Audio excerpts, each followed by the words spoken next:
All right.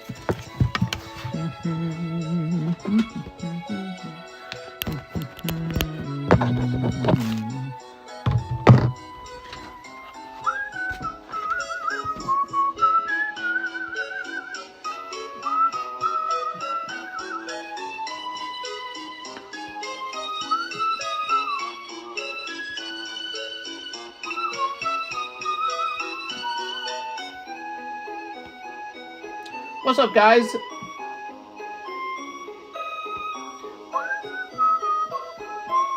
Wow, Mike's side was real fast with that thumbnail. We're gonna say Crimson Invasion back on the menu. Actually, let me find out what Crimson Invasion's got to sell for first.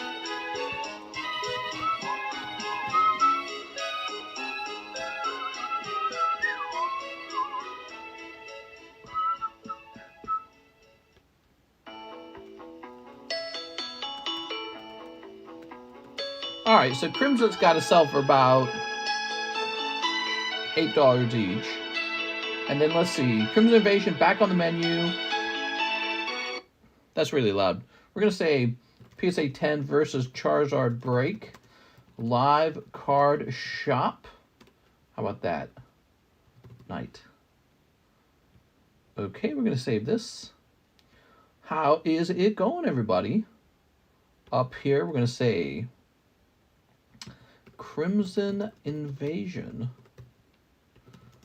$8 a pack. Hit the save button on that. Okay, so Crimson's been added. I'm trying to remember if we needed to add anything else. I don't think we did. So let me hit this button now. I want to rewind this.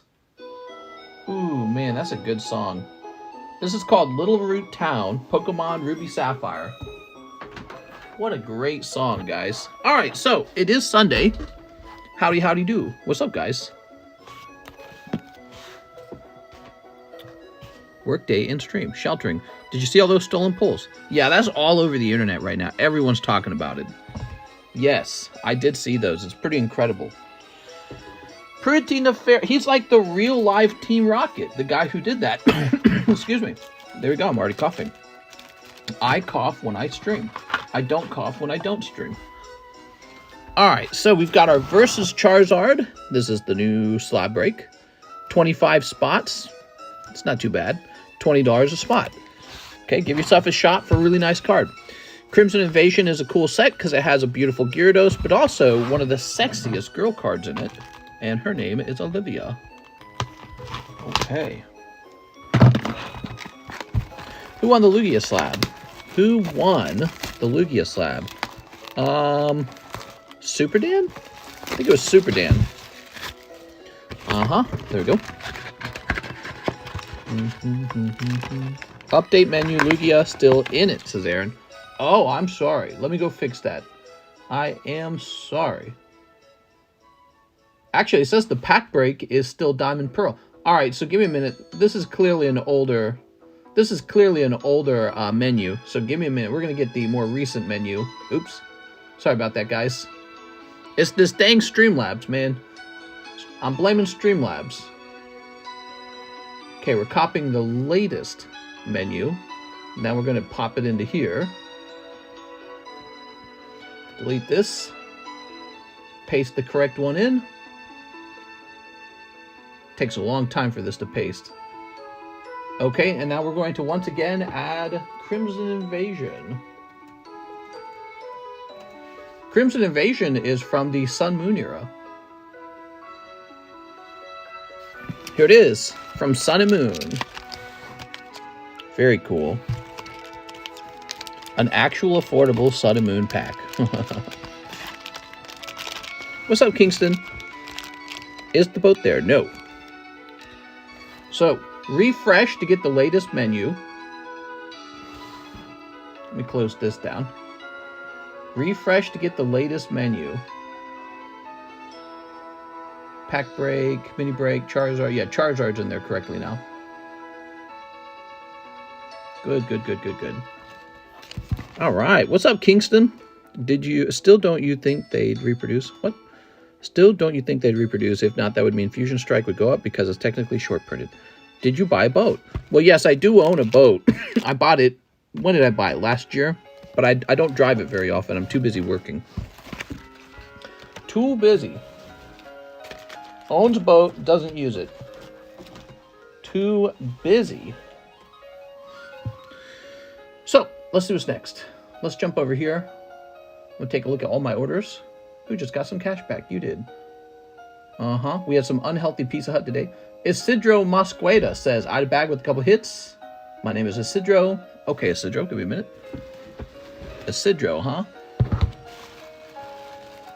Hey, mister, I got a new dog today. She's a purebred boxer. Wow. I don't know what a boxer is. Irving, Intang, Isaac. It's about strive. It's about power. Here's Ian, Ivan, Irvin, Isaac, Ishad, Isidro. There we go. Wow, you're all the way at the back of the box there, Mr. Isidro. I'm glad you came back. Let's get him some shipping.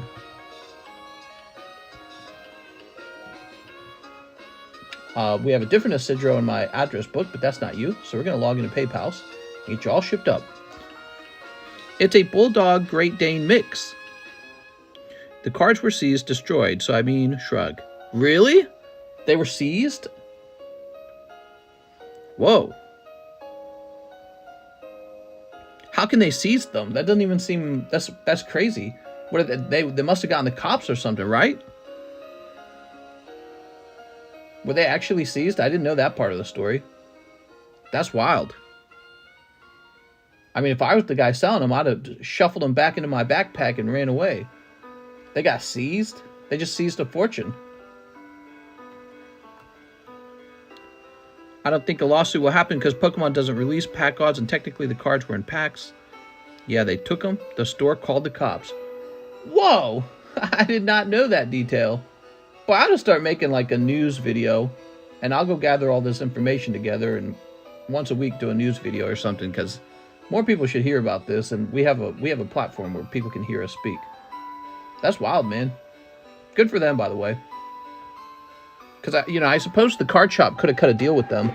They'd have been like, yeah, I'll buy these for half the price. You know what I mean?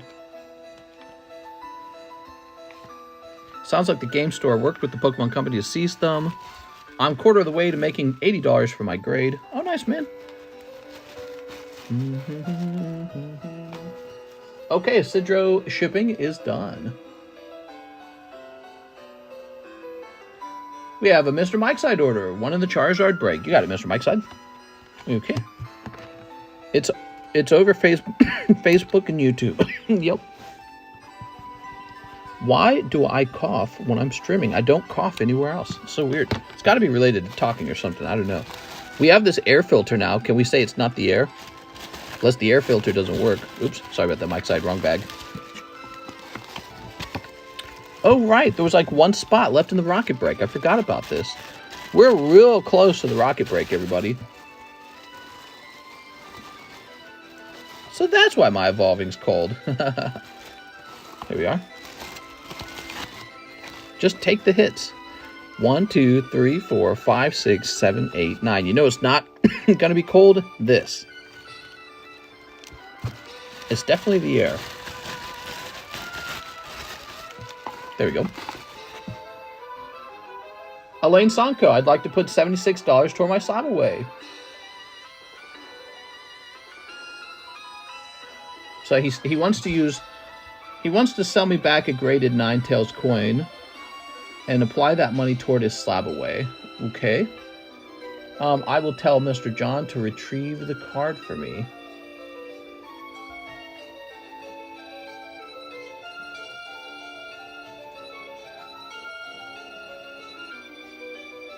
Retrieve a Ninetales coin from Elaine Sanko. He has sold it back to me. Okay.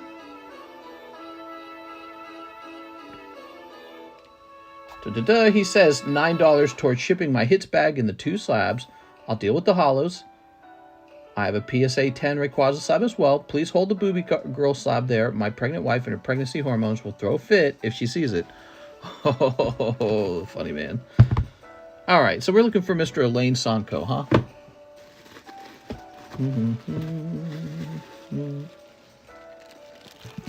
Like this? This what you're saying? Your bag with the hits? I caught my wife peeing standing up. Is this normal? So, you want me to keep what? The booby girl? He said booby girl slab, right? Why would I keep the hollows over here? I'll deal with the hollows another day. Okay. You got it. All right. Actually, these are some hollows.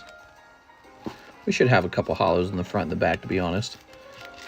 Good evening, mateys. Have you found the buried treasure? Mister, my wheel stands up every time you go live. Is that normal? It sure is. What do you mean? Okay, Mr. Lane, let's go get your slab. We're going to head over to SLAB-AWAY.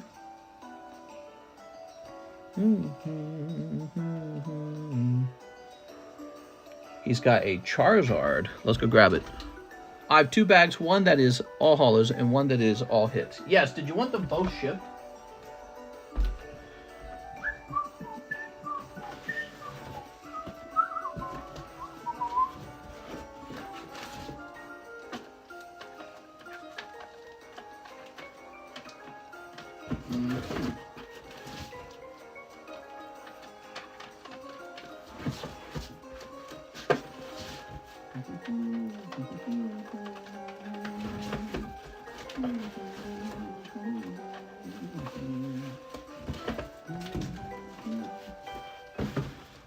Here we are. Mr. Lane, this is the slab. Mark that out. Did he say? He says, no, please keep the hollow bag there for now. Okay. So this Charizard is done.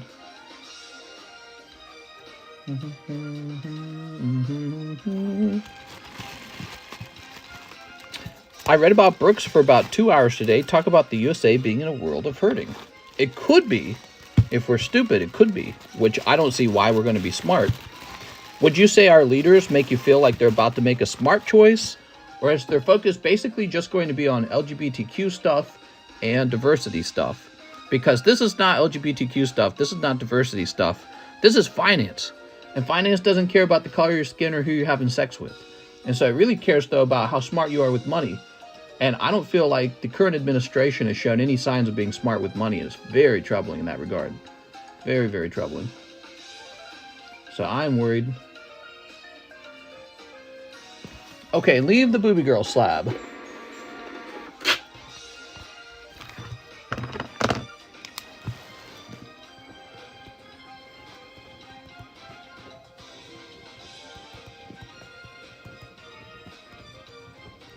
There we go. Did you hear about the 3 cops shot in Minnesota today? I didn't hear that one, no. No, I did not. I saw the rioting from teenagers in Chicago, though. Did you guys see that one? Pretty wild. Don't you say I'm burning, burning. Doctor, doctor. There we go.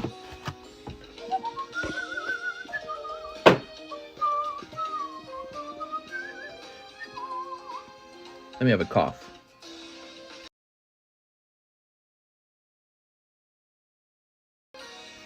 Yeah, I saw that DP Fitness. He said something like, your sons and daughters will have to come over here and die or something like that.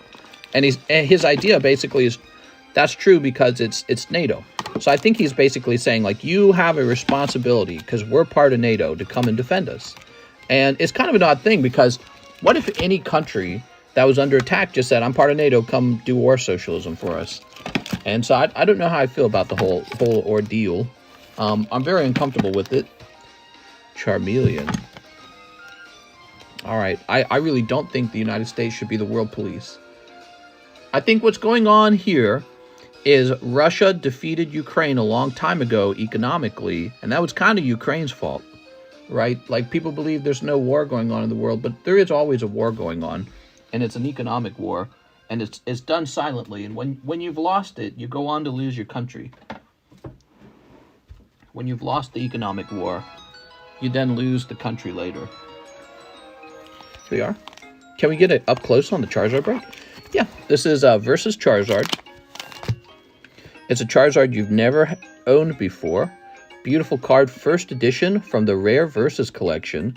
The Versus collection is essentially Gym 3. You know, there's Gym 1, Gym 2. Well, this is Gym 3, but they never released it in the US. That's why it's called Lance's Charizard, and there's Lance. Just like the Gym Heroes cards. Here, I'll show you one. See, this is Misty's Gyarados. Misty's Gyarados. And it features Misty on the card. Well, the Versus collection was going to be another gym collection. They only released it in Japan. So it's an exclusive Japanese collection. A lot of people just don't know about it. There we go. Really nice card. They responded to a domestic and were fired on. One died, one in critical, and one released from the hospital. Wild stuff, man. Why would anyone want to be a... Why would anyone want to be a cop anymore? The pay's not that good. The American people treat you like you're crap. You're hated sometimes by both sides, but you're especially hated by the Democrats who think that you're like systemically evil or something like that. And so it's like you have to go out and enforce the law and risk your life doing it so that people can hate you for doing it. So yeah, it definitely feels like society's heading in a bad direction. A sort of uncivilized Wild West breakdown of society. You know what I mean? Sort of like, why would, like, let me ask you this question. Like, would you want to live there? That kind of question. People are looking outside of the U.S. going, maybe I'll move. Why stay here? It's going to be so bad. Ooh, you got one Gengar. I like it. All right, lovely. Stop overthinking, says Hey. Well, I would say it's not overthinking. We're just accurately assessing what's going on in the world. There's been an increase in crime in the United States. That's a fact. They gather data on that kind of stuff. And an increase in violent crime. And so, you know, how can you worry about economic issues when you have to deal with the very first issue of, is my life in danger? So you're like going backwards as a society if you're having to deal with an increase in violence. Arthur Bricker. We are. Only in America. America. Implying Democrats hate cops is too broad of a generalization. Is it? I thought almost all of the Democratic leadership during the BLM riots, almost all of them were for defunding the police, correct? At least all of the biggest leaders in the Democrat Party certainly were. I don't know about, there might be some sort of like middle of the pack sort of, what do you call those? I can't think of the word. I watch politics all day. I remember this. The current mayor of Chicago, he's exactly the same position as Lori Lightfoot, who just left. My friend is a cop for 18 years, and he's always afraid of domestic calls for traffic stops. They do it just for the money, says D's Nuts. How many spots left in the Misty Gyarados break? Ooh. Here's the Gyarados break.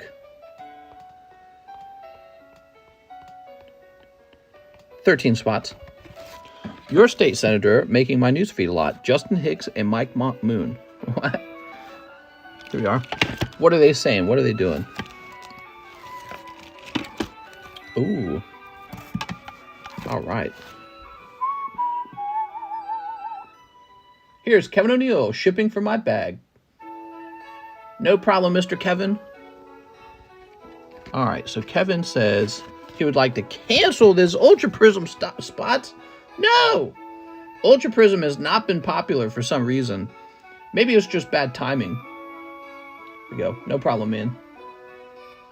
Oops. Wait, we gotta look up Kevin.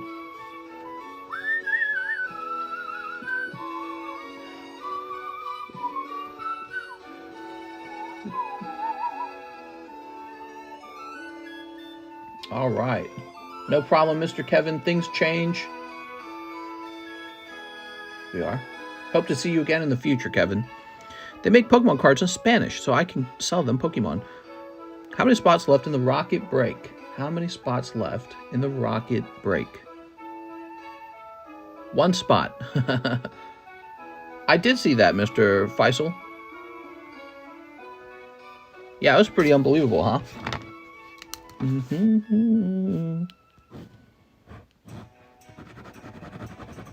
Oh, we'll do this again. 1, 2. Oh, this is 2, 3, 4.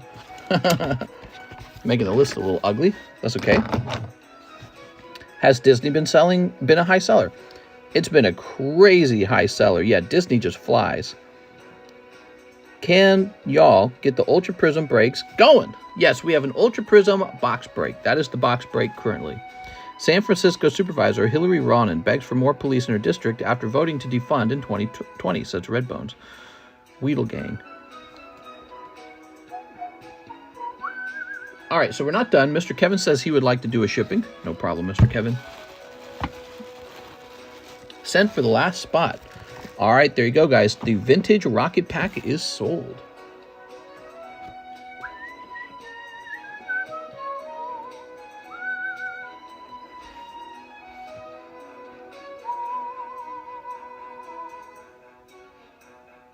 Okay, we're going to grab this.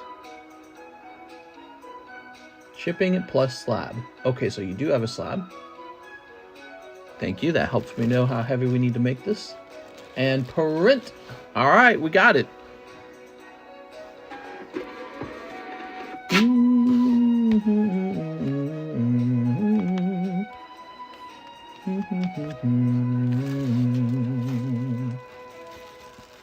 Mike Moon is the Missouri senator who was defending letting a 12-year-old girl get married.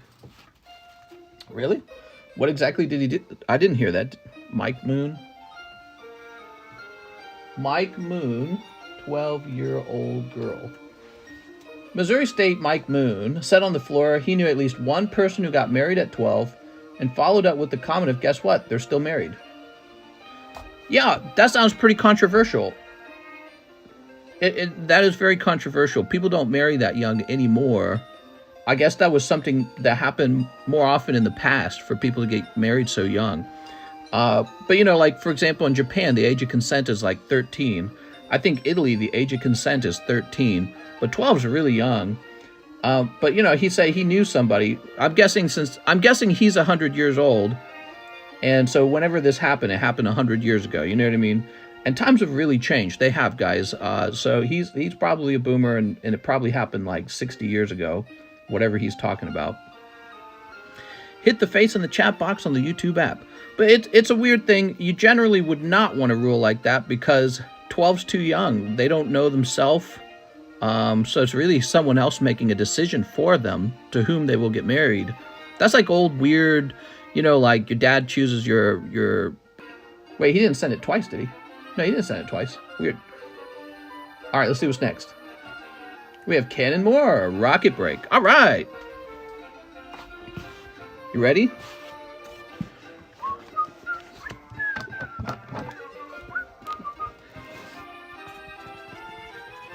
Cannon Moore. Should I leave my 9-year-old daughter with Joe Biden in a room? He said I can trust him. Oh my God. Killer Zilla says it was in response to a bill banning child marriage. Yeah, he's out of touch. That's a very inappropriate comment for 2023. Nowadays, the way people talk, they talk like they want to raise the age of consent beyond the age of 18. That's how people talk. So he's very out of touch. You ready? All right. He probably does know somebody who got married at 12, and maybe they're living like a meaningful life. You know, it's not impossible. This is the thing. They do arranged marriages in other parts of the world, probably with young girls over there, like in the Middle East or maybe India or something like that, right? So you want to tell all the Middle East and India, hey, you're all stupid idiots and gross, and she's a child and you're a child molester. So if you really feel that way here in the United States, you must also feel that way about people in other parts of the world. But the problem is, at 12 years old, they're just not smart enough to know who they're marrying and to communicate what they want. They don't know who they are. Excuse me. I'm struggling with a horrible cough. All right, so but so what's fascinating is that It's like that saying, a clock is correct 2 times a day, twice a day, a clock is correct. So if you were to just take 12-year-old kids and randomly match them up, presumably a couple of them will actually be matched up correctly with a partner who's right for them, and they'll be married happily ever after. So he probably saw something like that. He probably does know somebody who's happily married from a marriage that started at 12 years old. And so now he thinks, oh, well, why would we get rid of it? You know what I mean? So he's out of touch. 1, 2, 3, 4, 5, 6, 7. Imagine knowing your spouse since you were like 12. It sounds weird, but that must... It sounds very weird, but maybe there's a certain romance to that. Like, yeah, we've been together since we were kids. But obviously that does not work. I'm not for it myself. It's a very fascinating thing. I almost feel like you can make a movie out of it. All right, let's see who won what. It's predatory. Right, I mean, that's what everyone agrees. Nobody's disagreeing with you. They aren't a raging 12-year-olds. It's a gross old man with a 12-year-old girl. Here we are. That might not be true. It might not always be a gross old man, by the way. It might be, I don't know, it might be 2 families who like each other, and hey, I've got a daughter and you've got a son. Let's hook our families up. Right? That's how they did it. Back in the day, that was all that happened. That was how marriage was done a long time ago. The recent invention of love and marriage is new, but we're used to it. In the past, nobody married for love. Your dad picked your partner out for you, and he probably picked your partner out for you when you were like, as soon as you hit puberty at least, you know, because people got married really young in the past and they had kids like immediately. That was how the world ran. Nowadays it's very, very, very different. Women don't have their first child till they're 30, and we want to raise the age of consent above 18. Ooh, DC. So that was the whole world in the past did that. But it's not appropriate today in our modern times. Here's gloom. Ooh. Nowadays, you marry for love. Nowadays, you marry a partner who you like. Oh. Here we are. Meowth. Oh, my God. So he's stuck in the past. He's seen it work one time, and he thinks, oh, everyone should be allowed to marry a 12-year-old. I was like, I don't know, man. That is pretty insane to say in 2023. Be prepared to lose your next election. Mister, do you feel another Zard? Oh, I'm feeling it, man. My balls are tingly. Gotta be another Zard in here. Okay, Cannon Moore. Oh, did I'm sorry, did I properly ping the Discord? I don't remember now. Oh, I didn't ping Discord. I'm so stupid. Hold on, let me ping Discord. My bad. See, I forget to do this because of Streamlabs. All this time and we haven't alerted Discord we're going live.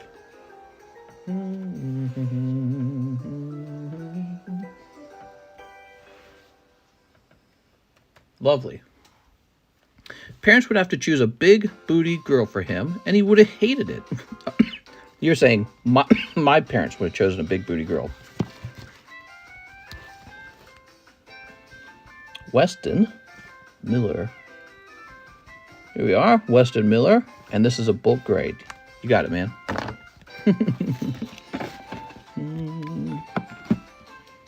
Let's see what the average age of marriage was in the year 1900.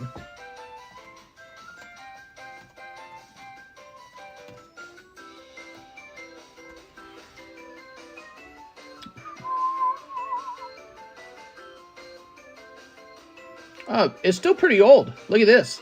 According to this, median age at first marriage was 22 for females and 26 for males. Yeah, 12's young. 12's very weird. Gonna have to agree that 12 is very weird. Daniel Corona, marrying off little girls. There we go. Ooh, Dark Vaporeon, very good. That's Daniel Corona. How do I ship my cards to you? I don't know how that stuff works. Can you explain it? You pack them up and then you ship them off. You got to print a label. 100 years ago, it was weird. Mister, what's next pack for Pack Break? Well, 100 years ago, I don't know if it would have been... I don't know if anyone would have cried about it, you know? Like, it was very different 100 years ago. Think about it. 1890. You think anyone was crying over spilled milk back then? They're like, I don't care. Joseph Whitman Evans. The world has changed pretty dramatically. But yes, the average age was 22. So, according to that chart, other countries do that. Joseph Whitman Evans. Yeah, I don't think that was very smart of him.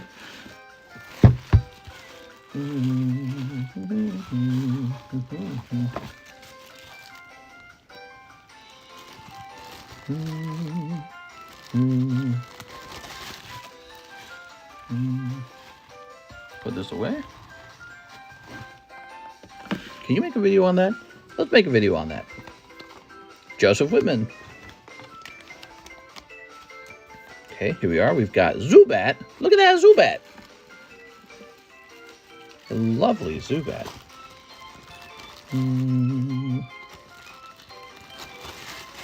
I saw that, James. It was pretty insane, huh? Everybody's talking about it.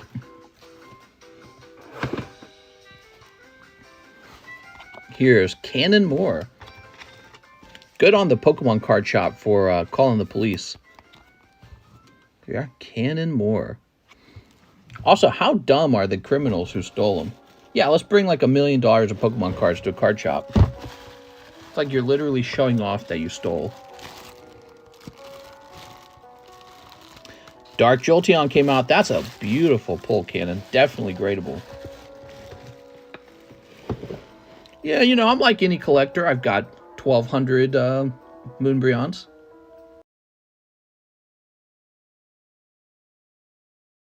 The criminal sold them to a guy who then sold them to the game store. Oh, man. So they're the middleman, is what you're telling me. Here's D. Corona. So the middleman got caught because he was thinking he wasn't doing anything illegal. Here is the Naughty Grimer. This card actually goes for a lot of money as a 10. Did you know? He probably goes for at least 100. Let's see. I'll look it up for you guys so you don't have to do it.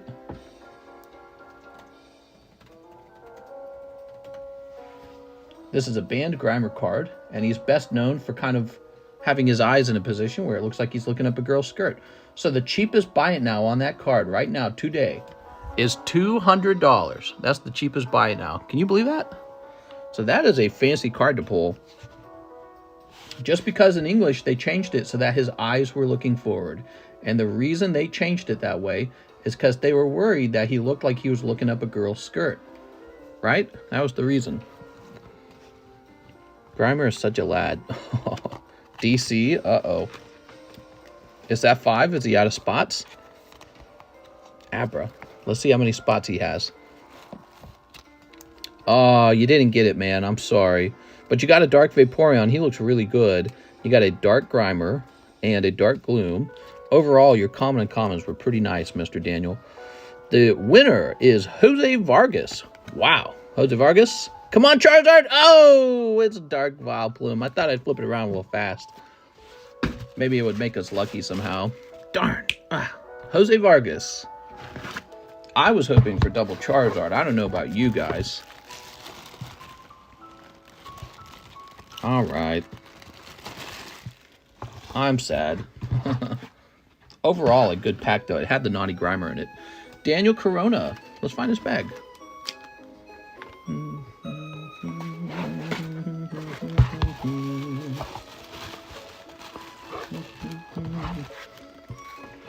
Grade all 5, says Corona. Really? You got it, man. I would be happy to. Okay, there we go.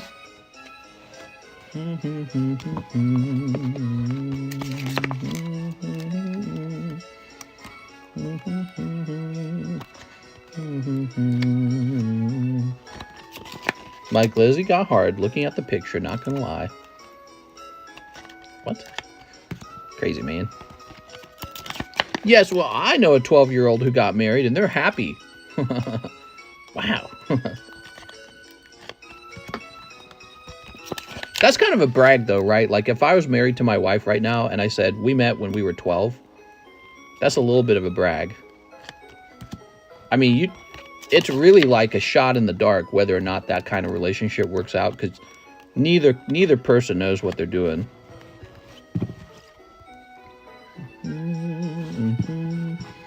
I need to make sure I don't misspell your name.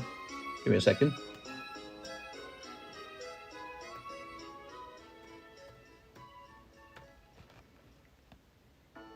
They were married since they were 12. You'll never have what they have.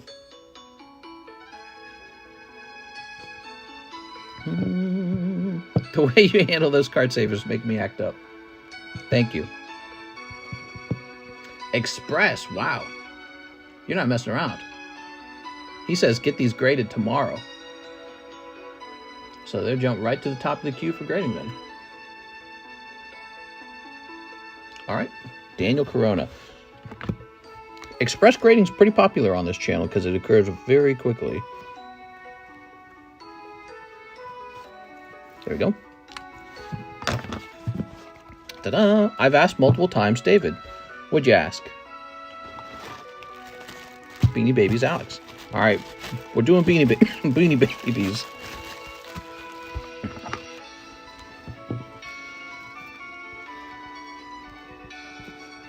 Could I be having some kind of asthma attack when I'm in this room?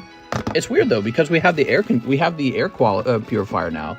Maybe it doesn't work as advertised. Let me turn it on. Give me a second.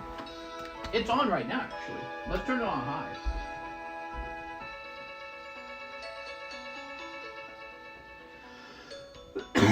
Excuse me. I don't know, man. Maybe I'm dying. Maybe I have throat cancer. Probably just a spook. Yeah, probably just a spook. Duh. All right. You should get an organ imaging of your lungs. I'm gonna go get an organ imaging of my lungs. How about you go see a doctor? Well, I'm fine. Okay, what do we got next? Ruben Aguilar, 4 power absorbed. The cough will go away tomorrow. He's got polio. Google, I have a cough. It will probably say you're dying. Actually, that's not what it says. It said a lot of chronic coughs aren't burn the carpet, very big of a deal. But it says you should see a doctor if it lasts for like a month. I think for me it's been 2 months. What's the cost of that grimer really? Well, if it graded 10, presumably it would sell for somewhere around 200. Might go for less than 200. There you go. Depends on how fast you want it to sell. You could list yours for $199.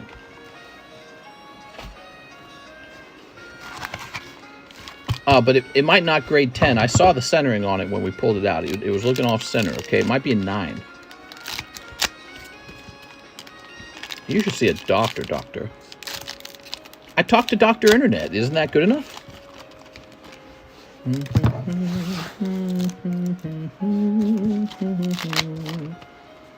Okay, here's Son Goku. Mr. will die, and I will have no one. Here's Super 17, Hell's Avenger. Oops, Android 18.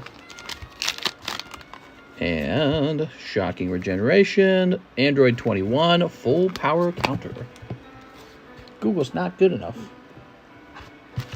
It's probably just the cancer that spread to my lungs.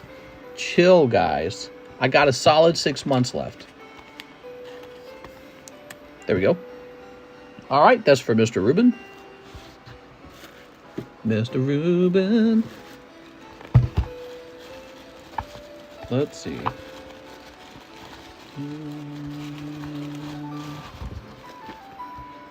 All right. Someone send a full heal to Mr. That should work.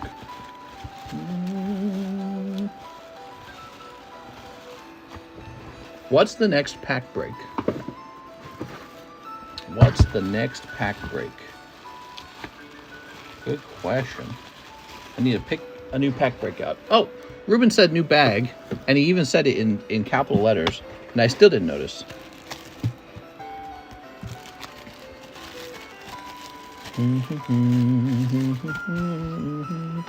I learned you can develop lesions, or like scars basically, on your vocal cords. Maybe I've done that. because the coughing really doesn't happen too much except for in this room of my home. Now, we have a nice air filter that is running in the background. You might be able to hear it. It's a low hum. I do not really cough except until I go live. And that has me thinking it's either the it might be the vocal cords. But you're right, I wouldn't know unless I saw a doctor. Here we are. But it would make a lot of sense if I had a vocal cord problem, because how long have I been screaming into the microphone for like 7 days a week? Daniel Corona, 5 express grade, you got it, man. All right, guys, well, I think we're ready to pick out the next pack break, huh? Let's see what we got.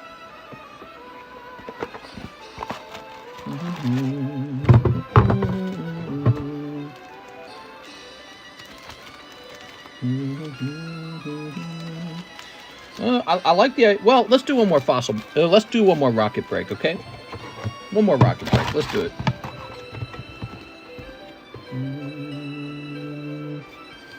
Rocket break it is. Gym challenge heavy. Ever heard someone with vocal cord problems? You know if you have it. Okay, so maybe not a vocal cord problem then. Definitely just feels like an itch in the back of my throat. And I get it in this room more than the other room. Blaine's Ponita. Marceline. Misty's Poliwag. What a wackadoo. Erica's Execute. Gallade. I feel like we need some new slabs.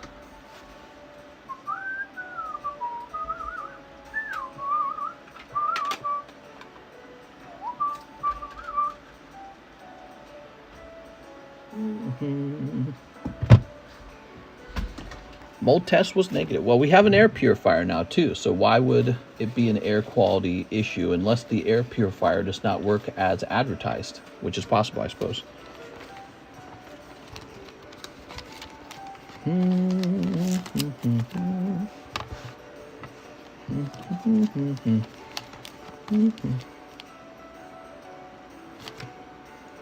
I bet you this card would have been like an 8 or something with like CGC. Do you see the issues on this corner here? That's a 6 according to PSA. Now, I don't even... Is there a way to crack this out real easy? Oh my god. Did I ruin the card? Actually, no, it looks okay.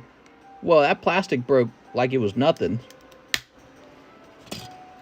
Okay. Oh, I did ruin the card. Alright, well now it really is a 6. I was going to crack it out and send it off to... Well, I don't want to cut myself. I was going to send it off to CGC and try to get like an 8 on it, or a 9 maybe, because they grade differently over there. Now it is going to grade 6. Damn you, PSA! I did not mean to break that, so all I was doing was twisting it a little bit. Well, shoot, I don't want to break it any more than it is, because now you got a little bit of the card exposed. Where's my drill, dude? I sentenced thee to death.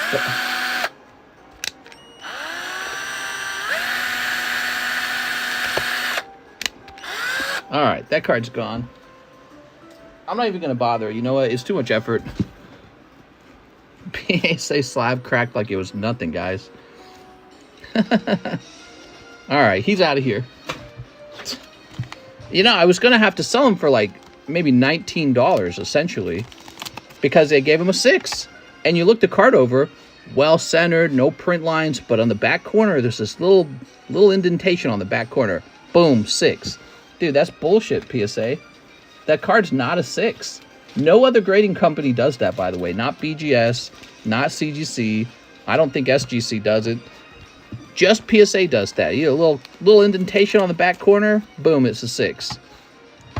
Jesus Christ, man. I wouldn't have even bothered trying to crack it out if it was an 8. But a 6 is so valueless, well, might as well try to crack it out. Well, we've cracked it out by hand before, but I guess I just totally destroyed the slab. I didn't expect that. Last time I did that, it went a little differently. PSA has a high standard. No, they don't. No, they don't. Don't tell me that, because I've had a lot of PSA 10s that clearly are not 10s, okay? I've got PSA 10s that are not 10s.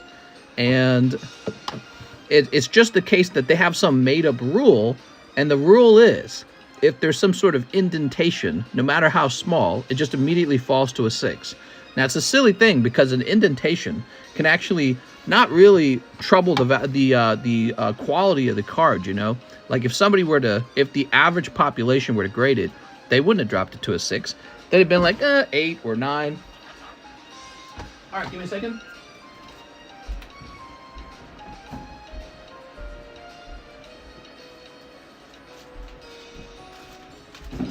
PSA's overly harsh grading on the 6s, man. I tell you what. The cover particles giving you super strength. Yeah, indentation is just a made-up standard by PSA. The card looked beautiful, but one little corner has a slight indentation. Boom, it's a 6. It could have possibly been a 9.5 with the CGC. You never know. I wish I had properly cracked it, because then we could send it off and I could show you. I sent money for that slab, mister. No, Alex, it's all broken. Here we are. Do you have Time Gazer Pokemon packs? No, I'm sorry. I don't. So it looks like this new round of slabs are all of these vintage common and commons that graded 9. So many of these failed the 10. All it takes is one little white dot to miss the 10. That's how it works. The customer's never wrong, says Alex. Oh, that's a good point, Alex. Alex, I should hire you to be my manager. There you go. All right. So you guys are the customers. What have I been doing wrong lately? Here we are. Give me some customer feedback. What can I do better? What don't you like? What made you click out of the stream one time? It was going on, and then you say, you know what? I'm getting out of here. Here we are.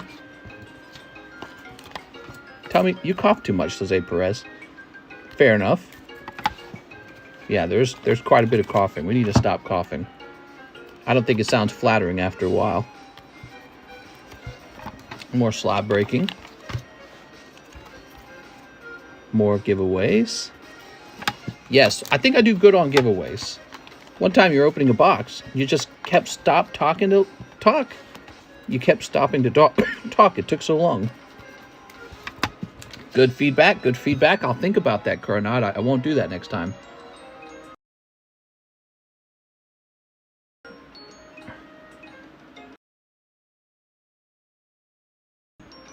Weird. Okay. I can't tell with this mute button sometimes. Get a block of wood and nail it to the slab. You're literally hammering the prices down. There we go. Cool. We got some nice cards here. You mute your cough, and we want to hear it. Not enough kitty, says Dr. Disappointment. True. We should get more kitty in here. That's why I'm hiring a girl. Let's see what we got next. We got Joseph Whitman Evans, 7 Paradigm Trigger. Okay. You know, I should just put out an ad. You should have whole vintage packs for sale. Whole vintage packs for sale. Some Japanese.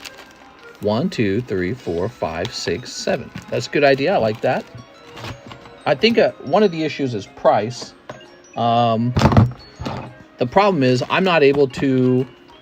Maybe if I was to take on selling people's vintage product for them. Oh, hold on. Alex says, replace broken slab purchase for Evolving Skies. You got it, Mr. Alex. You got it. All right, Joseph Whitman. So some vintage packs for sale. Give me some example of some vintage you want to see. Here's the problem. Let's say I buy a vintage pack for $400. Well, I can't sell it for $400. I have to sell it for more than $400. I have to make a profit on the pack. And so, you know, the higher my price goes, the more people mumble about it. They're like, oh, I can just go to eBay or something like that, right? So that's the problem with the vintage stuff, is I have to sell at a premium to make my money. And there's some other complicated ideas that go on with it. It's not just about selling. It's sort of this, it's a complex idea. Well, you know, I could tell you, I have like a formula I use. I don't know if I want to talk about it. I wanted it for the memories. Just got 401, boom, easy. Yeah, exactly. So why don't I just sell it for 401? So there is there's sort of like a complicated math formula I use, and it helps me figure out what things should be doing in terms of price versus holding it, right? So instead of opening vintage, I could just keep buying vintage and waiting for it to go up in price. So why would I sell it when I could just hold it and make more money? Does that make sense? I hold a lot of vintage, and it does actually go up in price. And the problem is, with some vintage cards, they're so rare, some vintage boxes, they're so rare, once you've taken 1 or 2 of them off the market, their price significantly goes up. I remember when it was about the community rather than money, says A. Perez. Well, Mr. A. Perez, when you go to work, because this is work, by the way, when you go to work, you expect to have a paycheck, right? So I don't want to work for free. Now, I don't think you want to work for free either. The question is, how much am I allowed to make? That's the real question. But I don't do this for 60 hours a week just because I like working for 60 hours a week. Does anyone really like working for 60 hours a week? So you have to consider that too. If you enjoy this service, you have to consider the person running it wants to get paid enough that it's worth giving up 60 weeks of their 60 hours of the week each week. So you have to consider that. All right, Mr. Joseph, here we are. Isn't my like enough pay for you? Oh, silly me. I was hoping to get paid in likes. Cheese, your comedy is always pretty good, Cheese. Sell it for 401. Isn't my like enough? Jason Tabble says, first-time buyer, 2 Merlin sticker packs. All right, we like first-time buyers. We were doing a promotion where if you're new, you get a free slab. I'll keep doing that today because, we're just doing that to be nice. Jason Tabble, you're going to have this one for free. Here you go, Jason.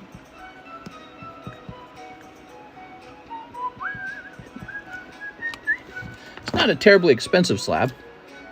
Here we are. I want that Misty's Wrath. Oh, okay. So I don't know what the price was going to be on it, but I'll save it for you. And we'll just give him a different one. How about this Mankey? I think that's actually an upgrade.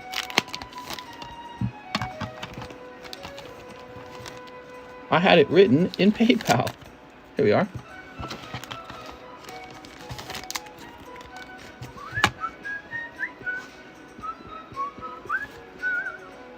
Here we are.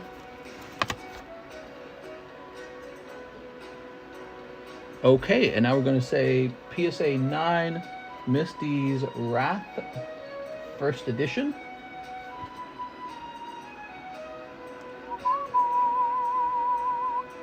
Wow, it's actually kind of expensive. It's $34. Man, did not expect that. I thought it was going to be like 20.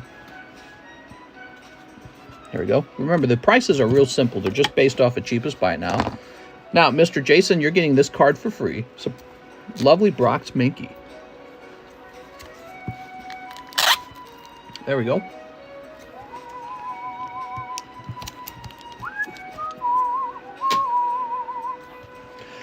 I'm all ears if you guys want to do more feedback. I like what Mr. Daniel Corona said. He mentioned that he likes when his box is being opened. He doesn't like a big speech to be had during the box opening. I think that's good feedback. Thanks for the slab, mister. No problem. May I have a free one? Yeah, let's get some free ones. Here's Alakazam. Oh, I like this a lot. So check out this Gengar that is a potential pull in the Merlin sticker packs. Could you imagine if this gets PSA 10? I think that's a flip. I sent for the Misty. All right, cool, man. Look at that Misty set to the side. Free? Yeah, free is a very common thing. Free is probably the most common feedback. What if you started earlier, says Cheese. That's one that it would be difficult for me to actually do that one. So, I'm married, and, one of the issues in my relationship is we don't spend enough time together because I was just doing nothing but streaming. We've been doing this for 3.5 years. And so she had gotten kind of used to it, but, she's been telling me lately she doesn't like it. She doesn't like that I work so much. She hears me coughing. She hears me working in here coughing, and then she just never sees me. I don't go to sleep with her. I just work. So Saturday and Sunday, and maybe even Friday, you might have noted that we started pretty late. Our late night stream on Friday started at 2 a.m. On Saturday, it was 1 a.m., and today it was 1 a.m. So, and the reason for that is I hang out with her as long as I can now, and then when she knocks out, then I run off and work. So that's part of why I start so late, is because I'm trying to spend time with her. But you're right. I think if I was a guy who didn't have a girlfriend, I could work like crazy for you guys in that case. But I'm not looking to have that sort of work-life balance. I already work a lot of hours, right? Like, I'll work all night long for this. No Gengar in the live custom. There is, in fact, a Gengar plushie in the live custom. Here we are. Jason Tebble. Nice to meet you, Mr. Jason.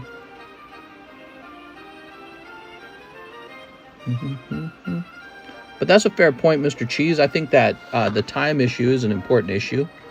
The average American, especially in New York, would probably appreciate me going live earlier. Why don't you get up at 8 a.m. and work when she's working?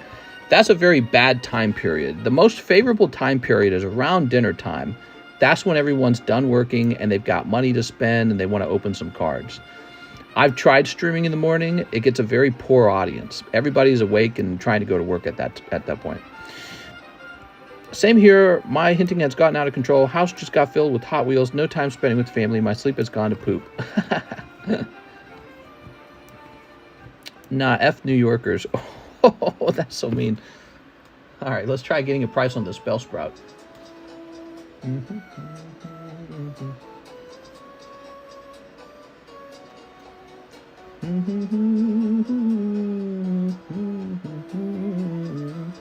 Okay, it's a $29 Bellsprout. Is this like an uncommon? No? I like the artwork on this. Look, the Bellsprout's like smiling. It's very cute, actually. Okay, cool.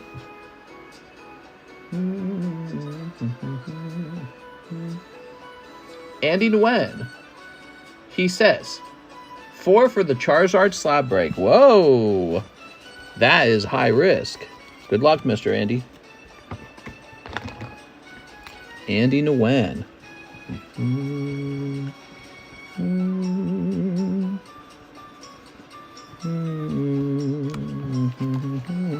That Lono card is dropping still.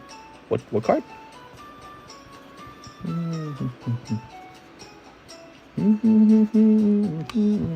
Have you considered selling feet pictures?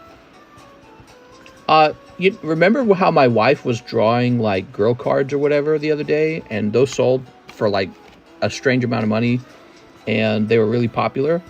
I was thinking maybe I should start drawing some stuff. Maybe I'll draw some of my favorite Pokemon, and it'll just be my bad drawing style. I don't know.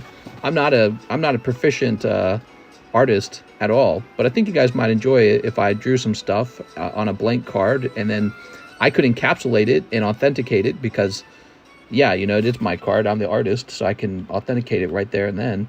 Signature on the back, the date on the back, do a little art series, and then I have some little card arts floating out in the ether. That'd feel pretty cool. Andy. Like the Gary V NFT. The streaming waifu card from the new Japanese set. The full art and alt art are half what they were at release. Oh, I don't know her name. You were talking about her. Crazy, man. So that makes sense, though. We see that a lot. I'll get a price on the next card here. I love this artwork. When I was a kid, I was so impressed with this artwork. I loved... Abra is one of my favorite Pokemon, if you didn't know that. I like the Alakazam evolution tree. Abracadabra Alakazam. So this is going to be... This is the more expensive one. He is $29. Okay, $29. Lovely card. What's the mini break, by the way? The mini break somewhere, isn't it? Don't forget about that mini break, guys. Here it is. So the mini break is actually a 10. It's Magby 10 from the Neo collection. For those of you who didn't know, this Magby is actually a rare card. So that's pretty good. Magby 10 from Neo. For $5, you have a 1 in 10 odds of pulling him. 2 people are in already. Okay, that's the Magby mini break. We always have a mini break going. So Andy Nguyen wants 3 sneaker bunkos. You got it, man. Mr. Andy. Well, I don't feel like coughing now. I feel like my throat's like adjusted or something.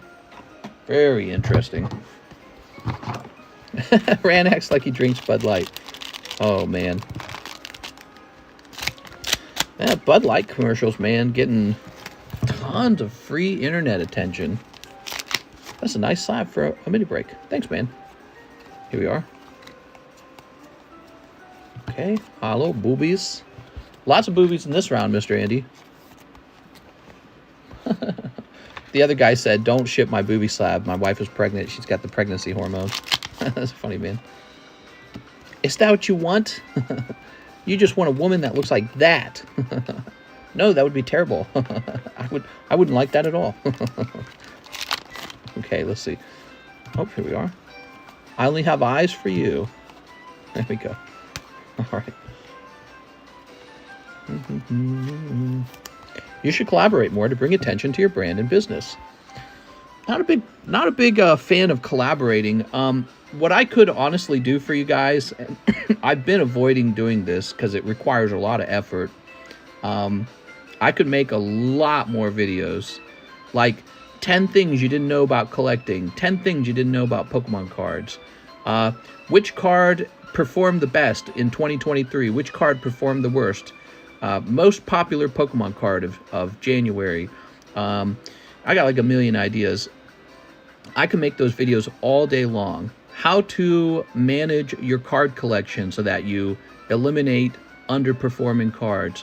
Where's the card economy going in the future? And I could just make those videos all day long.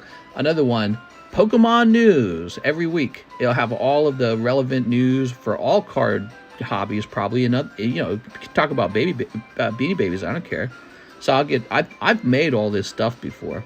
Back with the Game Economist, I was churning out that content all day long, and I could do that again, and it would very likely grow this channel. It's just to do all of that effort and to host the stream every day, the amount of effort would be really crazy. Yeah, Cheese says top 10 Pokemon I'd like to F. Well, I could do like a Pokemon Smash or Pass tier list, right? And people would watch that just for the fun of it, you know? People love tier lists. So I know how to make content. I've made a lot of content for the Game Economist, many of it that produced like hundreds of dollars, thousands of dollars. I know what people click on. It's just I host this stream, and it really takes it out of me. 4 hours, 5 hours of talking every day takes it out of me.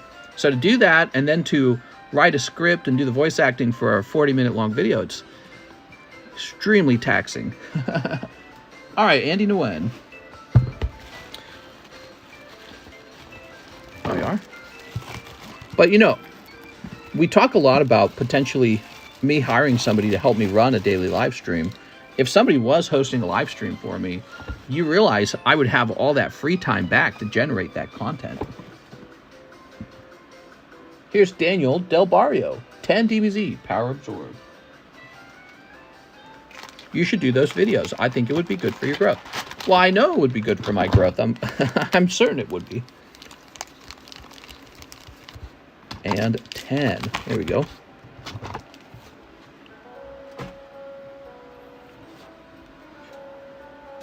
I probably should. I'm just trying to figure out how will I get so much streaming done. I wish I had like one more person who could work with me. I would like for them to like do all of the receiving, but then maybe also all of the ordering. Like maybe I could give them my bank accounts, basically my business bank accounts, and their job would be to manage getting the product in, and then getting it getting the product in, getting unpacked, getting it shelved up. If somebody did that job and I literally only had to stream, my work hours would drop significantly. Here we are. Because John already helped me with the shipping and the encapsulating. Daniel Del Barrio. Here goes. We got Krillin. Any idea as to when my Blastoise would be done with encapsulation? Sure, Mr. Rubbish. I think you're talking about this one. Here it is. Make sure you get Mr. John the timestamp and put it in the timestamp channel, okay? John's not in until today, Monday, basically. So It's only now on Monday morning that John is able to encapsulate it. John takes the weekend off. Here we are. He does all the encapsulating, Mr. John.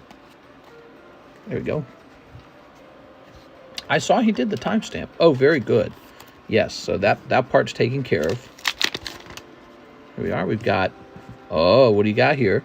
That's a special rare. Universe 7 powers combined. Cheese says Gyarados, Gyarados, Gyarados. What? What is he going on about? There you go. Well, I'll be there sometime between May 5th and May 17th. You're going to come down to Lake of the Ozarks? You're welcome to. You could come out and say hi. I don't care. You just got to tell me when you're showing up, basically, because I have to be, like, available. You know what I mean? We were going walking in lovely Camdenton, and, man, it has a great feeling to it. It feels like unspoiled.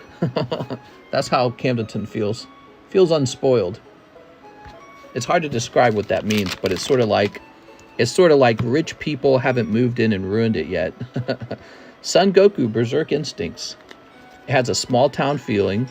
There's a lot of buildings are being built right now in Camdenton where I live. Whole bunch of construction going on. So it's growing. You see the growth. And yet it retains like this older identity from when it was just kind of a sleepy, unknown little town, right? Nobody was talking about it. Don't you dare touch my Vaporeon with your cheese, PP. The timestamp's so all good. Just want to know, I want to ship the subs. I got such rubbish. No problem, man. Yeah, you ordered it over the weekend, and John starts encapsulating on Monday. He'll be sure to focus on the express the express grades. Excuse me. Here we are. All right. That was from Mr. Daniel Del Barrio. I think you did pretty good, Daniel. You got 2 special rares. Very lovely. Daniel with the D.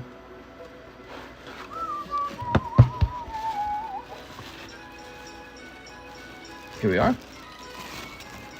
Power Absorb, back on the menu, real popular. Feel like we've almost been through half a case of it already since we restocked it.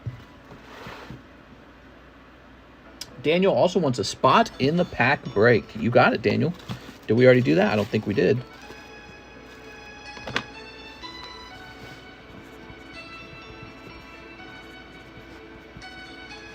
Boy, between the pack break and the vintage Charizard break, what do you choose, you know? 2 great options. Okay. Let's get a price on this Charmander.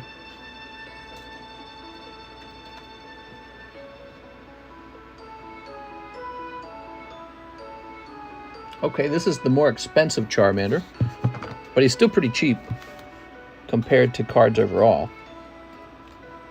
Mister, you have a job for me, because I'll be moving in with John. That'd be very funny. Not necessarily, man. So I didn't have any job positions open or anything like that. The only thing I can think is I wish I had somebody who could like sell singles for me from all the bulk, but I don't even know if. Say, you know what I need? I need research done. Like, I need somebody to tell me if it's worth working on selling singles or if that's just not going to generate income. But Mr. One Thug, if you are out here in Lake of the Ozarks, I know a ton of places are hiring right now because they can't find workers. It's like this. The Netflix show came out. Bunch of people moved into Lake of the Ozarks. Everyone's demanding services now. Stuff with their home, stuff with their boat, stuff with their dock. They want places to shop, things to buy.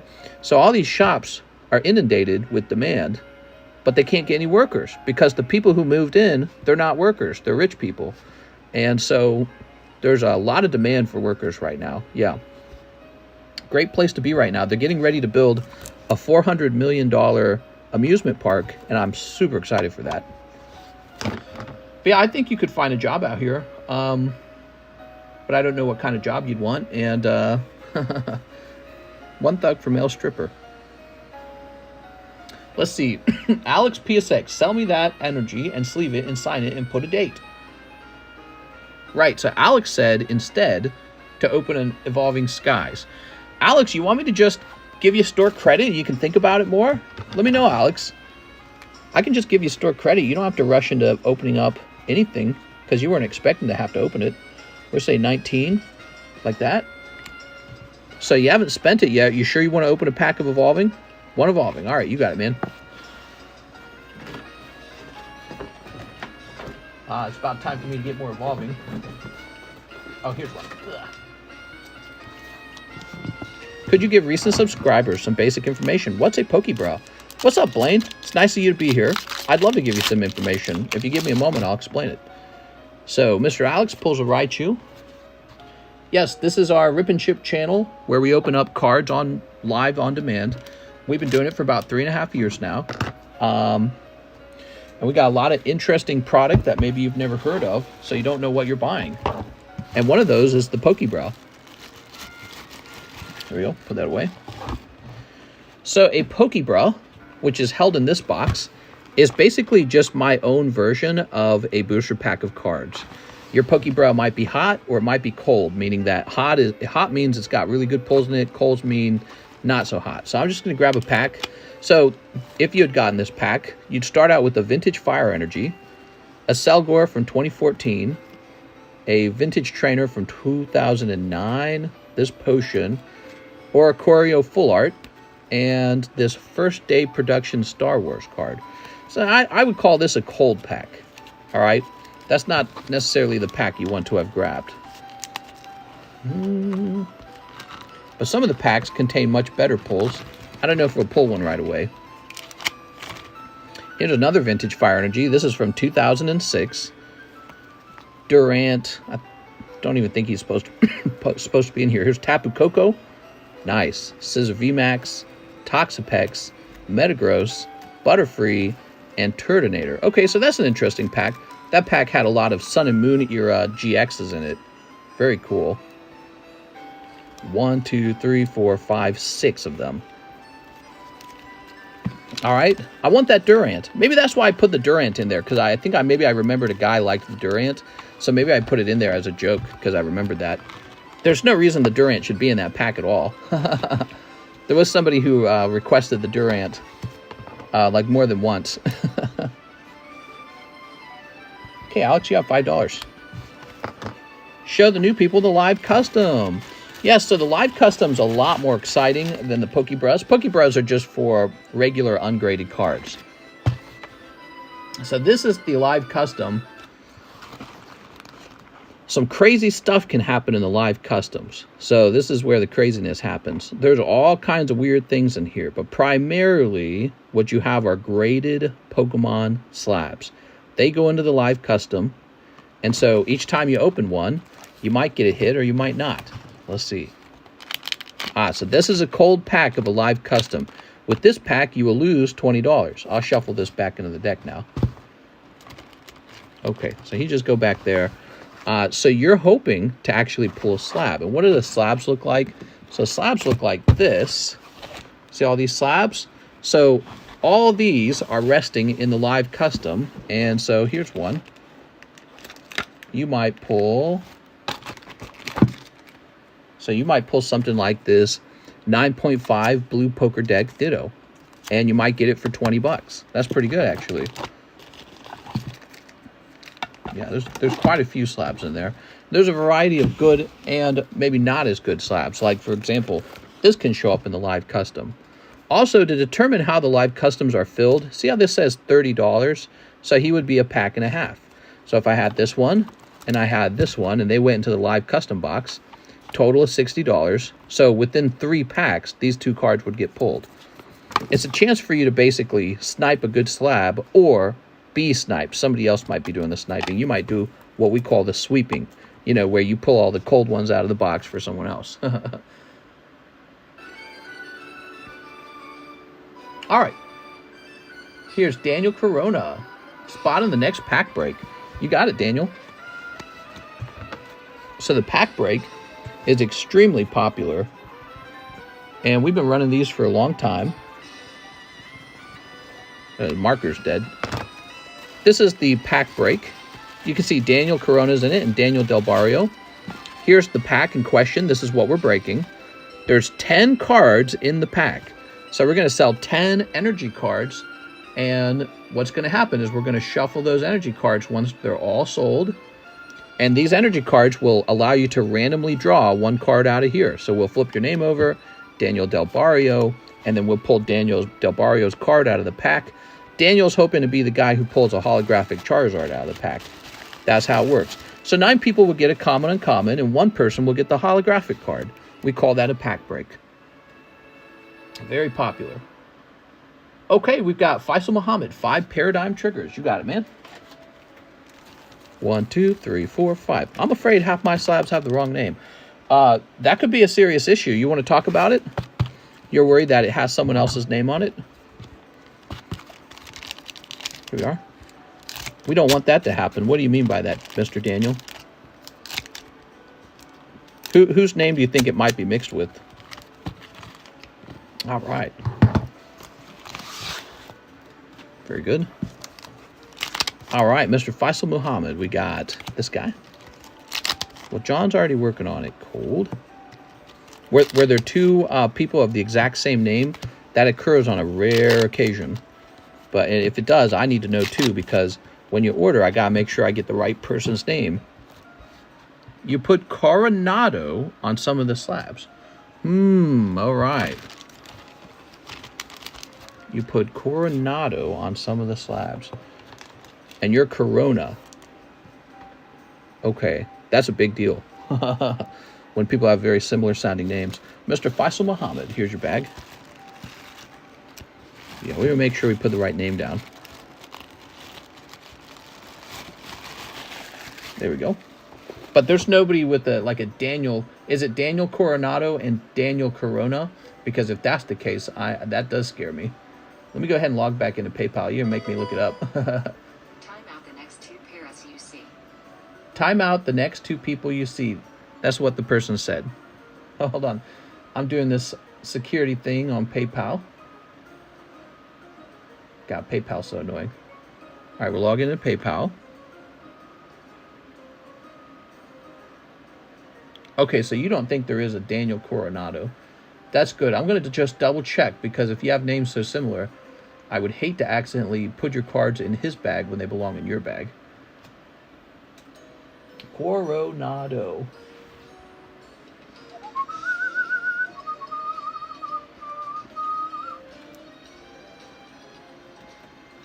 All right, we're good. Just double checking that. Now, let me read this again. It was Ran. He says, time out the next 2 Perez that you see. Okay, so Ran wants me to mute someone specifically. Anyone with the name Perez. The next 2 Perez, he said. Okay, let me get over here. All right, so here's Mr. A. Perez. Put user in timeout. Any other Perez's?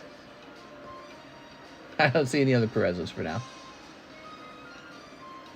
That's another thing. On this channel, you can pay $5 to have someone muted. Just for fun. Daniel Corona says, Misty's Wrath. Sending 5 more so no one can snipe it. Really? Here you are. I'm literally crying. Here you go, Daniel. Oh, no. This marker's definitely all the way dead.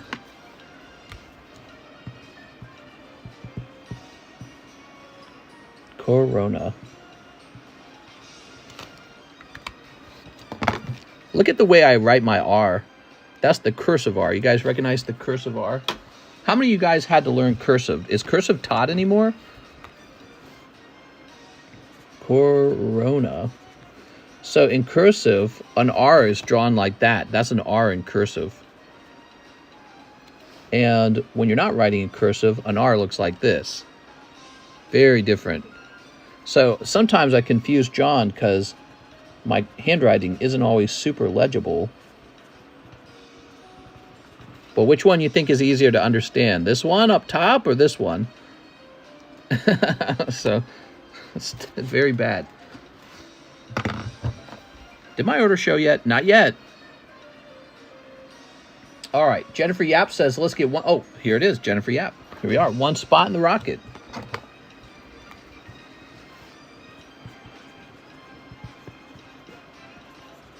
There you go, Jennifer. I don't think they teach cursive anymore. There we are. One Hollow Live Volume 2. You got it? What's even the point of cursive? It's like having to learn 2 versions of the same alphabet. Visually, that is. Visually. You know what I mean? Cursive's going to go extinct for sure. Here we are. And here we are. Not anymore. Looks cool. I'm going to start writing all your names in cursive. Easier to write penmanship. I find that it's not necessarily faster to write in cursive. I just bought 2 packs, says PP Man. I'm going to get a spot in the Charizard tomorrow. I don't have enough on my card tonight for 2. Here we are. Hathim Sanyan. Super Mario. You got it, man. Super Mario Snipe. Okay, you're talking about the yellow Super Mario boxes. We sold the other ones, so let me grab some fresh ones.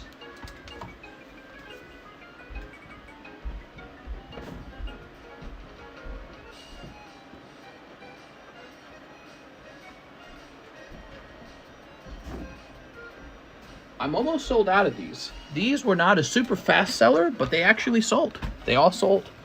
Panini Super Mario.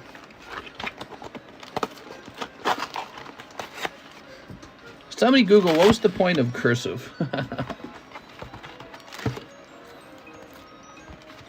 A political thing. There we go. All right.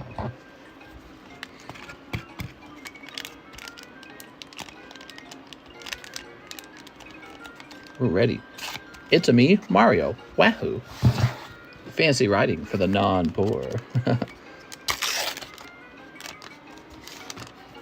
Ah, was for easy writing with a quill. It was for easy writing with a quill. Oh. That would make a lot of sense. So there was a mechanical purpose to it. And that mechanical purpose is gone. Wow, look how nice these cards are. You guys don't understand how nice they are. When you zoom in, the cards are actually textured. Do you see that now? These are like full art Pokemon cards. They're textured. Man, I never get tired of looking at these because the quality is so high. So you got a Shy Guy. You got a Mr. Parabones. And you got 2 holographic cards. This one's going to be... just says silver. Goomba. There we are. And Daisy? Yeah, this is Daisy.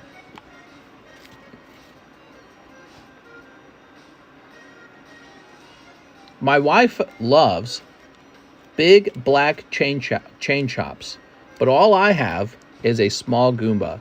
Is that a problem? All right, so Mr. Hathim, I was trying to think of one in my head. Doing a DPS Fitness or whatever his name is. Hold on, mister, says Hathim. Sure, what would you like? It's not the old ones? Oh, you said Super Mario Snipe. So there's a difference. We have 2 product on the menu. Oops, let me show you. So there's a 2 product. Ah, okay, check it out. So this is Super Mario. This is what you opened. And the Super Mario is a yellow pack that looks like this. Okay. Now, what you're probably thinking of is this down here, the very wonderful 1989 Topps Nintendo Game Pack. This is $11. You're talking about this right here. It's called a Game Pack. See that? Nintendo Game Pack. And these cost quite a bit more. They're $3 more each. Sorry. There it is. I thought it was for the old ones. Mr. Hathim, I am very sorry. If it's any consolation, your pulls were pretty good. You know these are gradable, right? This is Panini. So Panini made these. You got a Daisy Goomba, and you got Shy Guy and Parabones. Yeah, all the cards in this pack are gradable too. But in this case, I didn't make a mistake on the opening. What happened was you needed to say Nintendo Game Pack. What if you sent in If you sent in $6, I'll open a Topps Nintendo game pack for you. So that's about half the price. How about that? So I'll break even on it since it was an accident. And I shouldn't say break even. What I mean is I won't take a total loss. That's what I mean. Because if I opened up a Nintendo game pack for you, I'd just lose, you know, the value of the Nintendo game pack. Because I just opened what I was supposed to open in this case. I thought it was for the old one. Oh, I already read that. Deep cheap. Here we are. Yeah, if you send in $6, Mr. Hathim, we'll open up the other pack too, okay? That Bowser card is sweet. It is sweet. Super Mario. Okay, let me put this in a baggie for you. Deep cheeks. In this case, it's lucky you didn't order like 5 of them, right? It's just one pack. All right. Put this away. Yeah, be careful with that, guys. There's two different Mario packs. I'm going to call this Panini in the menu, maybe. Well, let me get the date on it. When were these printed? Maybe that'll stop people from accidentally making that mistake. These were printed in like 2019 or 2018 or something. Or 2020, I think. When were these printed? Oh, shoot, it doesn't say. Does the box say, maybe? Printed in Italy. Mamma mia. Shoot, man, it doesn't say. I'm sorry. Let me try looking it up on the internet.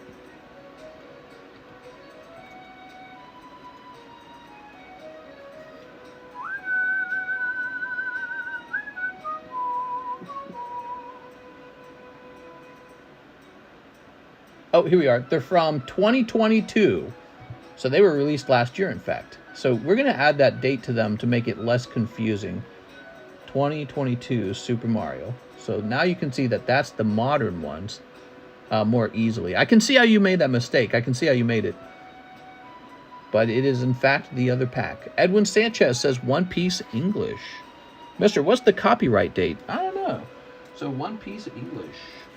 For our friend, Mr. Edwin Sanchez. Okay. Yeah, you got a good pack. Sometimes those packs have like sport cards on them, and I don't think the sport cards are very good. Also, the Paratrooper Pair of Bones. People love Dry Bones. He's popular. I love Dry Bones. All right, here you are. That's your English pack, Mr. Edwin Sanchez. Thanks for the order, man. There we go. Mr. Edwin with an E. Edwin.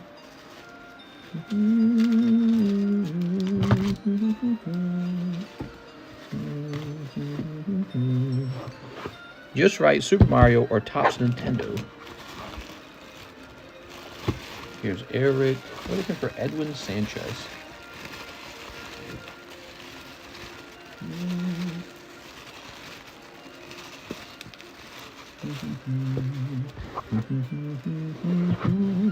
If we punch ourselves and it hurts, does that mean we are weak? Or does it mean we are strong? Ooh, that's a tough one, man. Good question.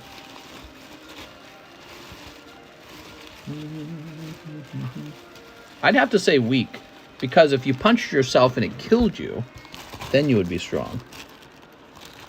Or wait, maybe you'd still be weak. Here we are. Very good.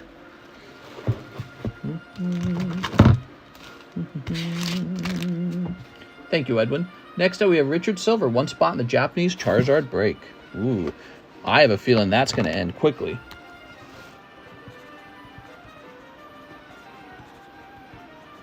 Somebody already took 4 spots to increase their odds.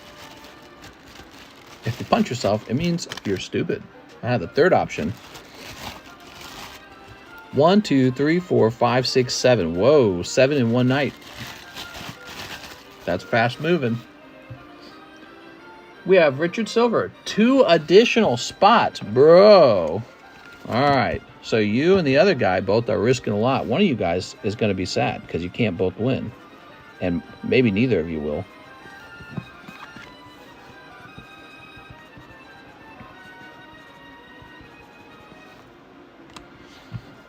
All right. How do I know my spot on the line, says Peepee Man. Well, Mr. Peepee Man, I just shout people out as their turn arrives. So here's Joseph Whitman Evans with 7 Paradigm Trigger. Okay. 2, 3, 4. I can see there's 5 new people in the queue. So you're somewhere in there.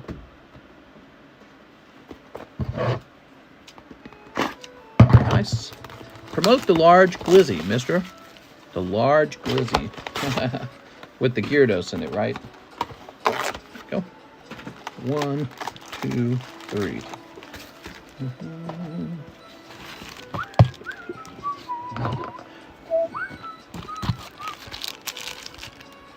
Snip. Okay, Joseph. Here we are, Metacam. This doggy. Wolf. Archon. Cold. Reggie Drago. And Reggie Lecky. Wow. Okay, not the hottest round. Just V's. Just saw the Rocket Break. Looks like I got the Dark Vol Plume Hollow. Last time I got the Rocket Scyther Hollow. Nice, man. Man, you got lucky, huh? Sniping everyone's holographic pull.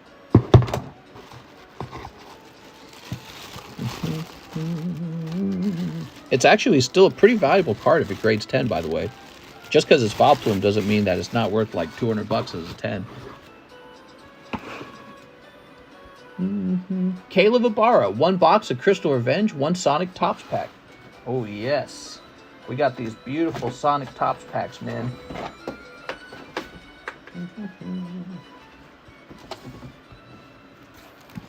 Crystal Revenge. You guys are flying through the Crystal Revenge packs.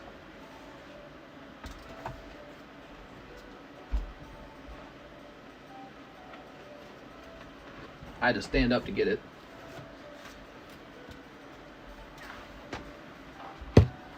I want a Dragonite. I still plan to grade the Rocket Hollows. There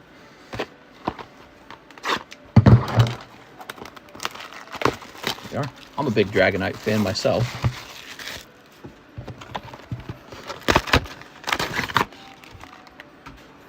All right. So this is for Mr. Caleb Ibarra. Good luck, man.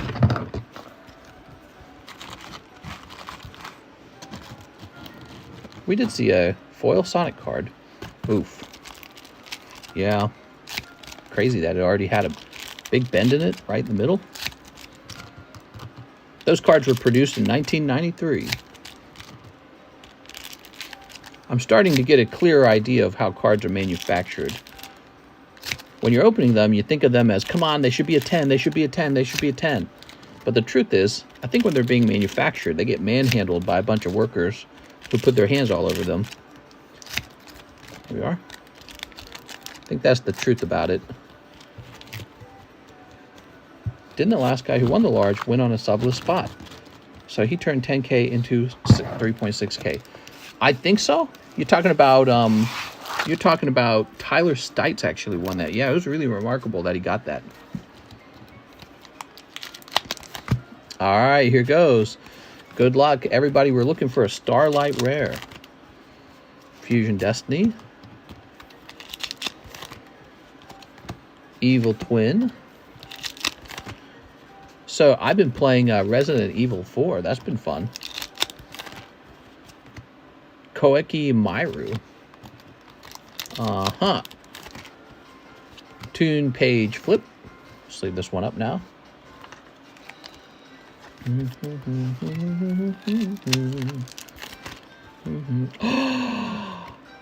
Oh! Borreload Savage Dragon Starlight Rare. Man, you really do not expect the Starlight Rares to pop out because they are so hard to come by. Bro. Beautiful. Caleb, I know you've been going deep for a hit in these packs. I'm glad you got it. By the way, we have another sealed case of this And there's only one box of this from the previous case. So we are already ready to open that next case up. Here's Toon Bookmark. Wow, clean AF. Advanced Crystal Beast. Access Code? I don't know what that is, but congrats. That's a, see how the whole card is holographic? The whole card is? That means it's super effing rare. in Yu-Gi-Oh language, it's a very rare card. Wrath says, nice, that's a 200 plus card. There you go. And if it grades 10, it's probably worth more than that by quite a bit. Here it is. Possible for another in the case as well. Is there really?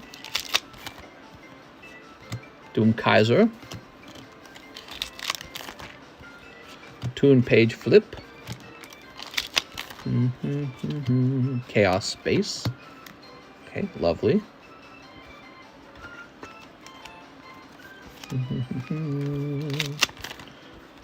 You got Doodle Beast.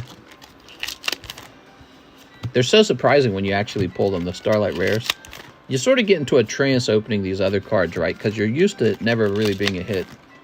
Where's all the Doodle Beasts? I know, we need more Doodle Beasts. Numeron Dragon. The Chaos Creator. Rainbow Dragon, this Glizzy. Golem Invalid Dolmen. Alright, cool, man. That's one whole box. Ugh. Hyped to see the 25th openings. Yeah, those have already been pre-ordered. So we're just waiting for them to arrive. Cool. I used to go deep in Yu-Gi-Oh! As a kid. I never really got into Yu-Gi-Oh! I really loved Pokemon and just Pokemon. I sold lemonade. Milk, lemonade, chocolate. Milk, lemonade, chocolate. We are.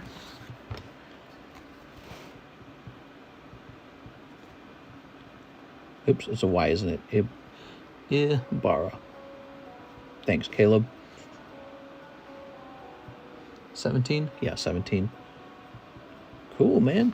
I like seeing stuff get opened. It's fun seeing the rare stuff come out, you know?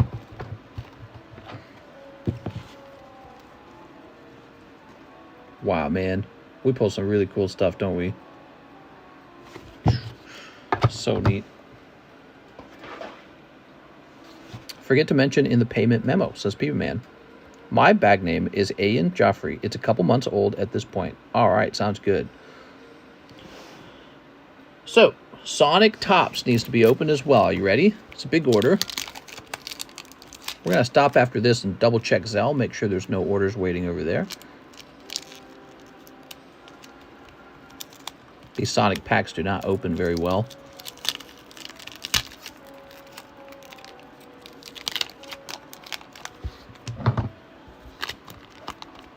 Mr. Be a Man, get rid of the Apple phone. I like my Apple phone. Does a good job. I was thinking about getting a green screen, though, so I can make other types of videos. You know, where I have an image in the background, but I'm in the forefront, green screened. Never made those kind of videos, you know. Here we are. You got Green Hill Zone. Perfect. How do they smell? Ooh, they smell like an old library. You ever been in an old library with like books from the 80s? There we go. It smells like old paper. Ha ha ha. Samsung is king. How is it? Okay, beat Robotnik. That's violence. And look at this one. Wow, man. I opened the packs up just for these. This card looks excellent. If that were to grade 10, I think it'd be worth a ton of money. Okay, Caleb. Here's your bag. Samsung is king, said the 14-year-old. I'm just teasing you. No, I'm not an Apple fan. It's just that's what I've been using, so I don't want to bother having to learn another company, you know what I mean? You get used to doing one thing one way. too lazy to change. Make the video of you flying through space talking about Pokemon cards. Yes. Let's do a quick check of ZELLE. Make sure these ZELLE guys are not gasping for breath over here. Ooh, I got a question from someone else. All right.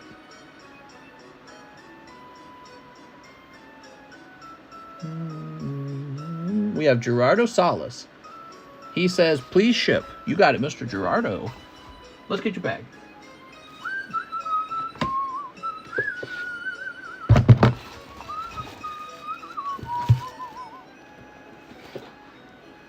Buffering, buffering, buffering. What's up, Jim? He says, good morning from the UK.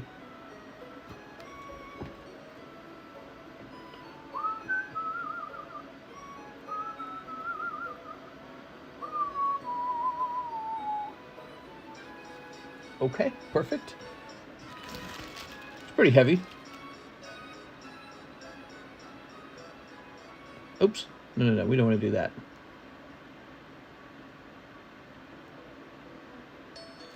Okay, there we go. Print.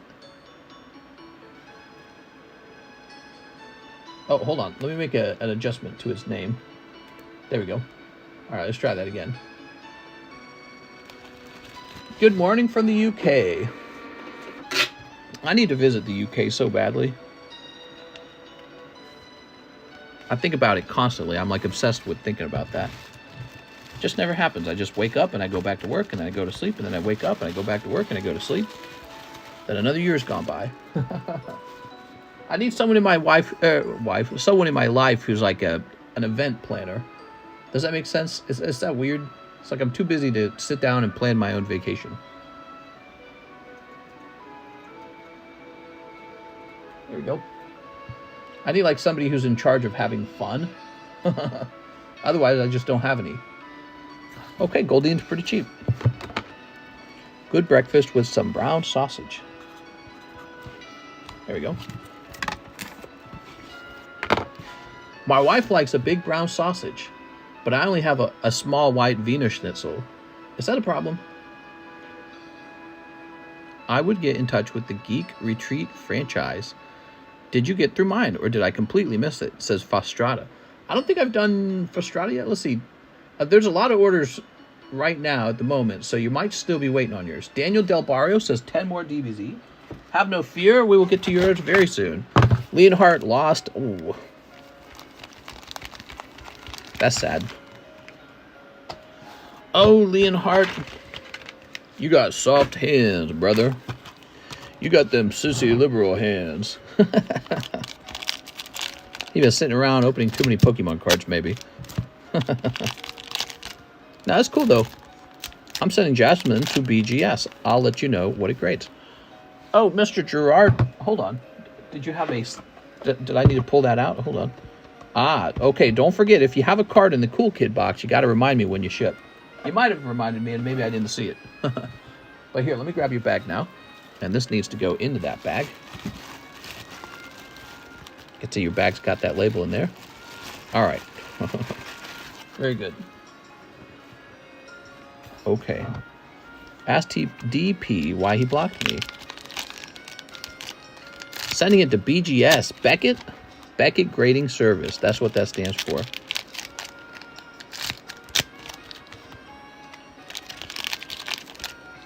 There we go. Very lovely. 150 viewers at 2:45 a.m. in the morning. What's up, guys? Glad you're here. We're opening some lovely cards. We haven't done any giveaways yet. Maybe we need to do a Sunday giveaway. I don't know if I get 3-star Birth or 1 Evo Sky Snipe.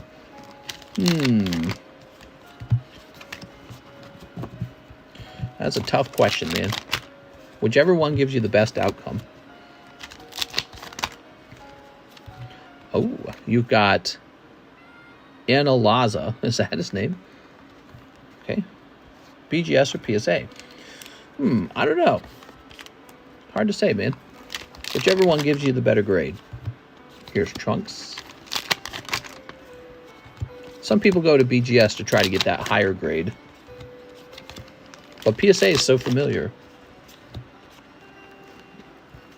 Android 21. All right, that's for Daniel Del Barrio. Thank you, Daniel. Nothing crazy coming out of that round, unfortunately.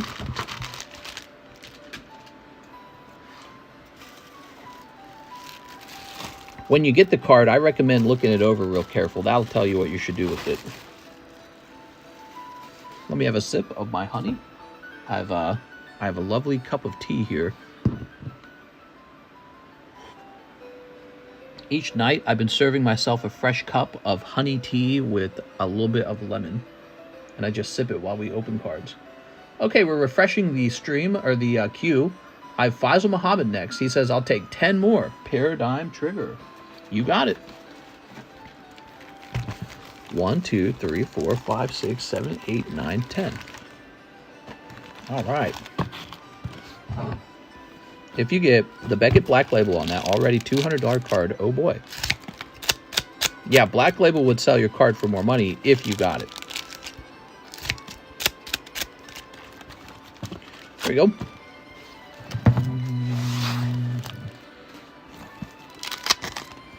Cold. Hollow. Hollow. Cold. Cold. Cold. Oh, what'd you get? Ah, I'm sorry. This sticky guy. I was getting excited for you.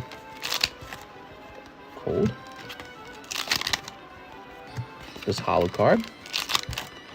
And cold. Whew. So, funny enough, you do pull a Rainbow Rare. That's supposed to be good. You got Rainbow Rare in 10 packs. That's good. That's a good pull rate for you. Means you got lucky. But it's this guy. So the pull rate was good. But the loot table that you pulled out of gave you a bad card. Funny how that works.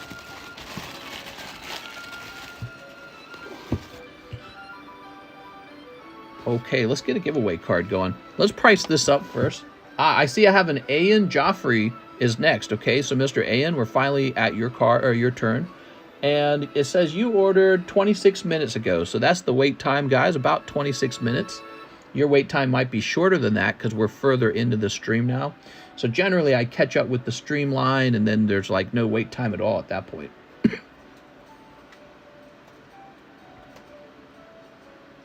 This is Hidden Fates, number 69. Wow, this card used to go for over $100. Now it's $45. Look at that, guys. $45 for that. Isn't that cool? Cheap. Some cards really got cheap over time. Other cards really did not. I had Oreo cheesecake earlier. It was so good. Oreo cheesecake. You silly Billy. Let's do a nice rotate on the cards on the table. We got Moonbryon. That's a PSA 10 Sun and Moon era Umbreon from 2017. That makes it 6 years old. That's a PSA 10, only 60 bucks. Sandshrew 9, $23, very cheap. Venusaur 10. Wow, fancy card, man. Ditto 10 from Delta Species, Pop 47. Very rare card. Pop 22, Merlin sticker card, PSA 8. Wish it was a 10. Of course, then I'd be asking like 10,000 for it. Okay, Ayan Joffrey, 2 Pokemon Japanese packs. A Paradigm Trigger. Here it is. Look at the population report. For which card? What do you want me to look up? Okay. PP Man says, let's get it.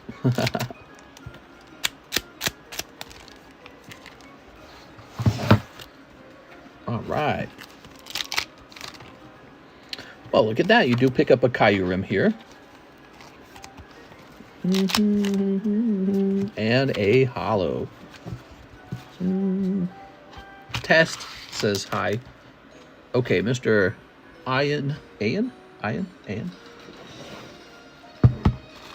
Let's see if we can find your bag real fast. Ah, here we are. All right, we get to update your bag too. Now your bag has a couple cards. It's really funny, actually. 4.23. Becky looks weird with no subgrades. Does it? I like it. Angel Barba. 1 spot in the pack break. You got it, Miss Angel. I don't like subgrades. They just remind me what's wrong with the card. There we go. Also, you save a ton of money not getting them. And I feel that the Becky cards sell just as easily. Okay. Dave Jan says, for the Misty's Wrath, if not, store credit. Whoa. Wow. Dave Jance tried to buy it. He sent 39. I did not expect that. Wow.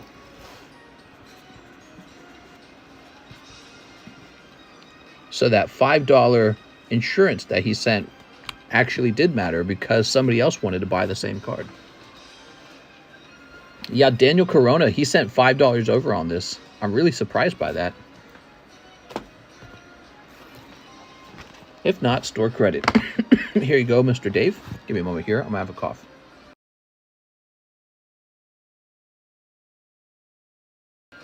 I'm about to get stabbed. What? Brandon Boutillier, spot in the Zard break. You got it, Mr. Brandon.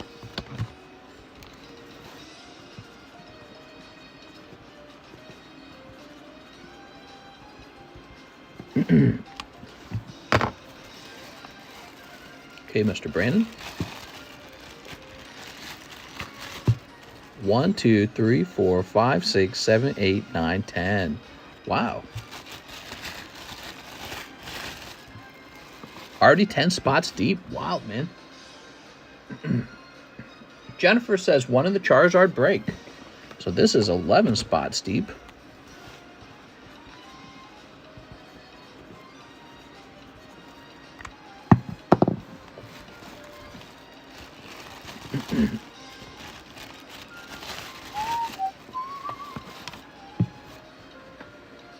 We have an order from Fabian Estrada. He wants 5 Disney. You got it.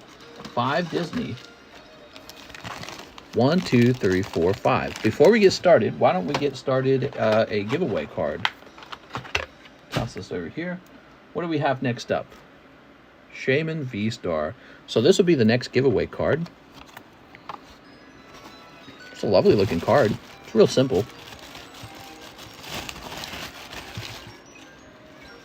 What do you guys want the keyword to be tonight? You guys come up with a funny keyword. Or just a good one.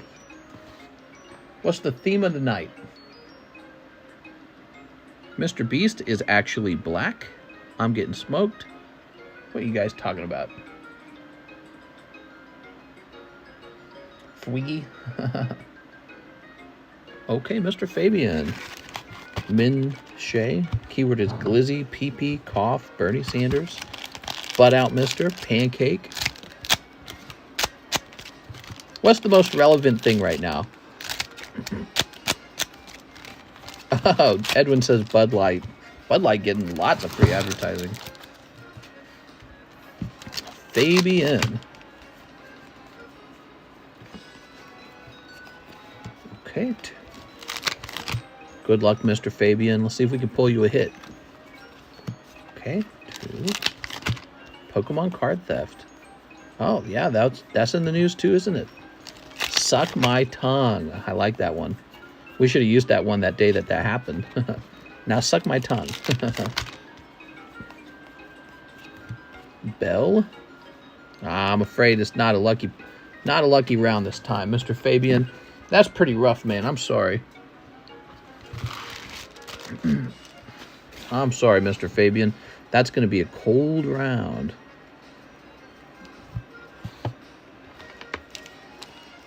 The password should be top G. Make it bottom G.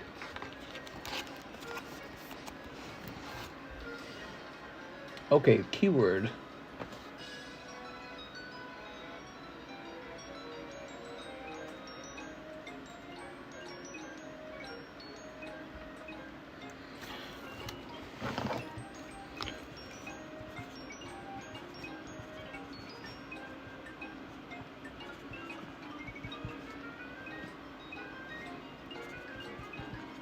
It's going to be a phrase. Buy my legit alts. They're totally legit. I didn't steal these. That'll be for Fabian Estrada, right? Let's get this in your bag, Fabian. Mister, I love when my Walmart cleans the back room and puts out the old Yu-Gi-Oh product that was forgotten about. It's funny, man. They're totally legit. Not stolen at all. I just have hundreds of them for some reason. Thousands, maybe. I wonder what that looked like when he stole them. That's wild, man. Mr. Edward Carranza says he would like to be in the Rocket Pack Break. You got it, Mr. Edward.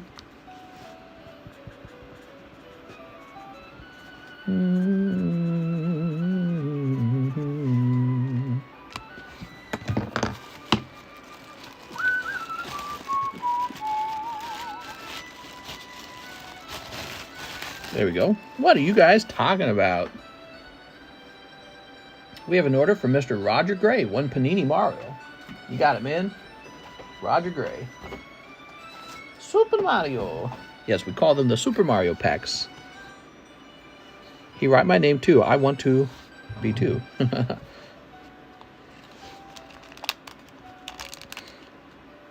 Apparently the sorting facility sorts the hits into boxes by rarity. He probably just grabbed boxes when it was most convenient. Wild. That's wild stuff, man. Use my store credit towards TCCG for the community. Now, what would the name of you're Dave Jantz still, right? I believe you changed your name from Snorlax, and believe it or not, that is very, very confusing for me. Part of the confusion is I can't see if you're a moderator because I'm on Streamlabs. Lovely Yoshi, man. Well, what I'd like to do is I'd like to put 2 spots for you in the Charizard. That's what I'd like to do. Get that Charizard moving. Here we are. Donate the Drillzard Snorlax. That's a fake, mister, says Rand. Thanks, Rand.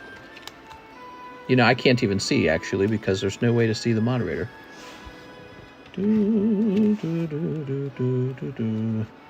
All right, here we are. Ooh, lovely. Roger Gray. Sweet. Mr. Roger. Roger.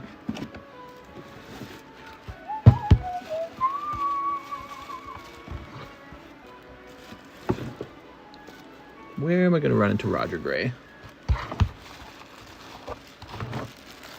Here we go, Mr. Roger Gray. Got a lovely fat bag here.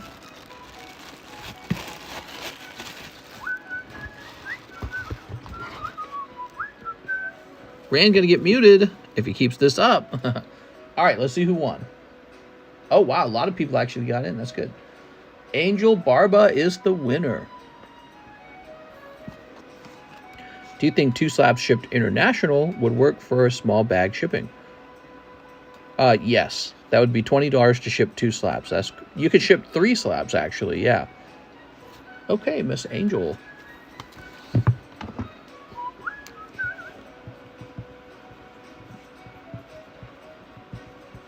There we go. Soup.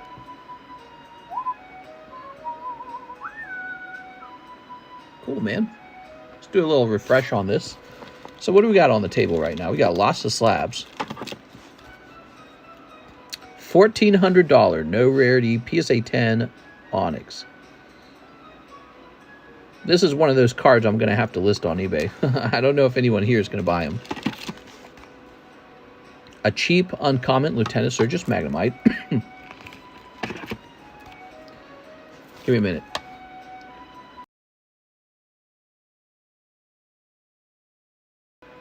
There we are. We have Gym Heroes Misty, first edition 9, for only $148. Did you guys know this got priced up? It's a lovely card. Lovely, lovely card. The Evolutions Charizard. I have a PSA 10 Evolutions Charizard available for SLAB-AWAY. We got a lot of great SLAB-AWAY cards lately.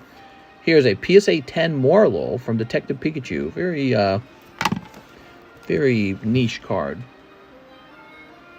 Can we do eBay sold history minus 20% for fees? I just do buy it now. I don't do cards that are already off the market because you couldn't buy that card right now if you wanted to. So that card's not available to you as a buyer. But what is available is the current buy it now. All right, Daniel says 1 whole box of Power Absorbed. You got it, man. Use my store credit for the Zard. That's fine, says Mr. Snorlax. All right, sounds good, man. Got 1. Is that actually him? I need to go check and see, because Rand suggested it wasn't. Oh, wait.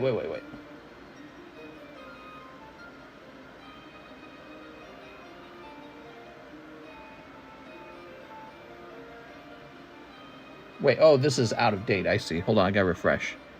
Yes, that's me. Oh, okay, cool. Perfect. Now I've confirmed it.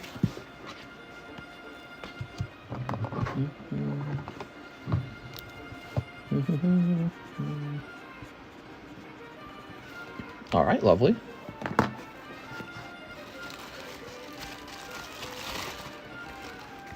All right, let's see.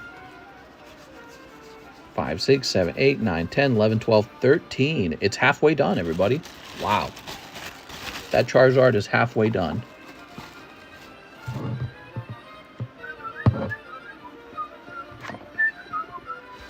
All right, Daniel Del Barrio, you ready? Happy Sunday night, Monday morning. How was your weekend, everybody?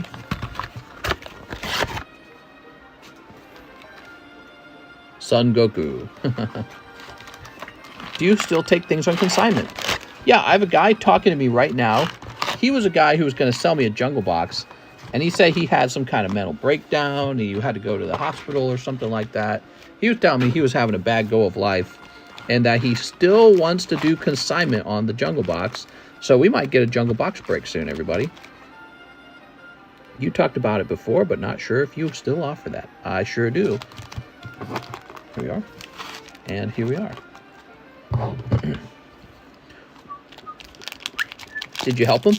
The only the stage. Hold on. Give me 1 second.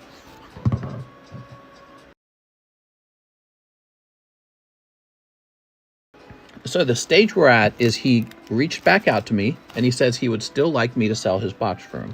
So that's where we're at right now. I watched you the other day. I was wondering what audiobooks stood out to you. Yeah, there was one book in particular. I don't remember who wrote it, though, because he wasn't a famous guy, but he was an audiobook guy. And what he did was he took a compilation of all the top finance books, all the top self-help books, all the top psychology books, and he compiled them into 100-book audiobooks.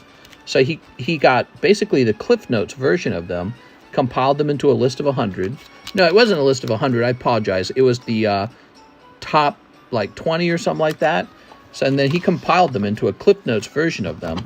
And that was an audiobook. And it was amazing because you would go through so much information. And I would just listen to those on repeat because they were so exceptionally good. Yep, I'd listen to that on repeat over and over and over again. I'd be working by myself for 10, 12 hours a day. It was never 10 hours a day. It was almost exclusively 12 or higher. So I'd be working 12 hours a day by myself. And you can't listen to music for 12 hours a day. Your head gets tired of it. So I started doing audiobooks every single day. Really, it was very fantastic. Lots to learn. I don't have something wild like a jungle box, but I'll message you. Sounds good. Here we are.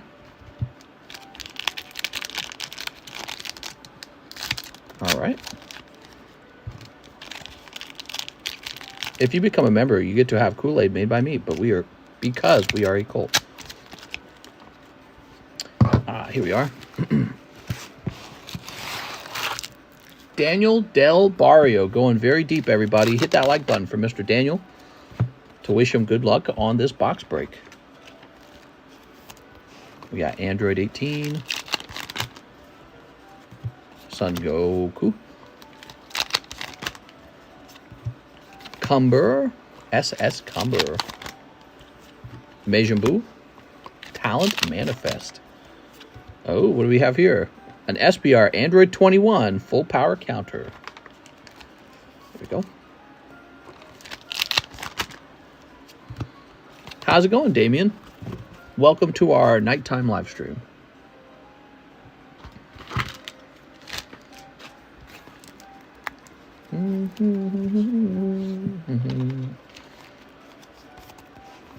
Lovely. Here's Dio.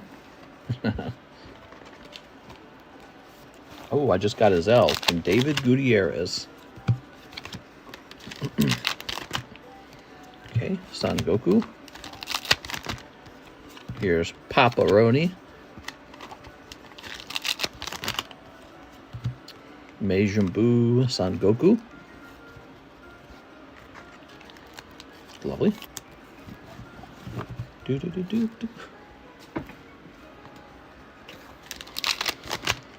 All right. Koit Sukai. Very nice. Explosion of Malice.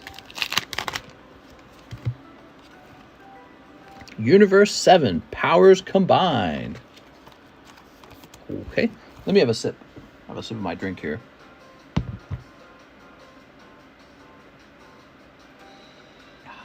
All right.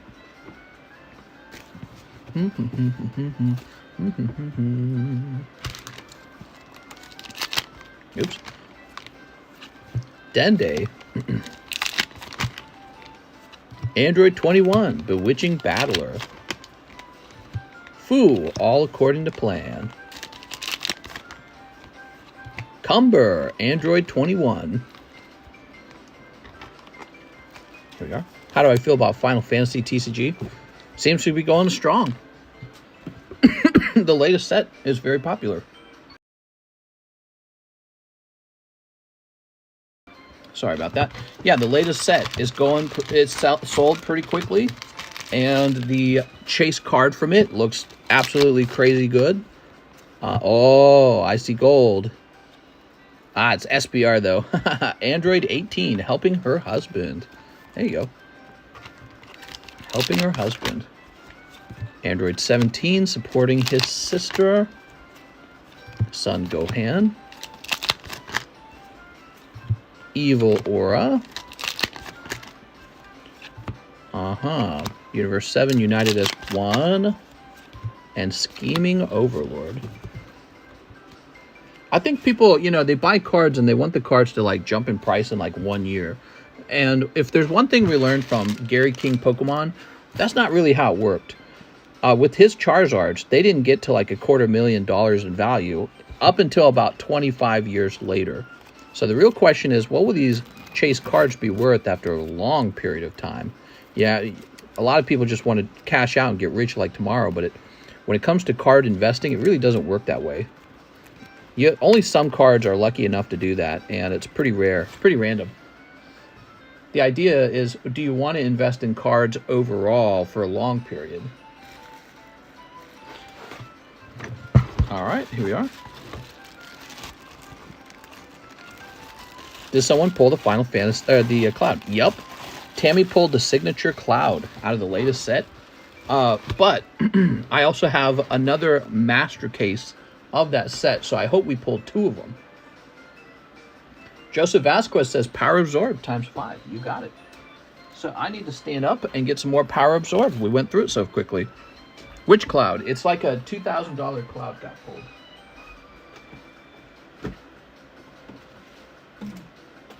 All right, give me a moment.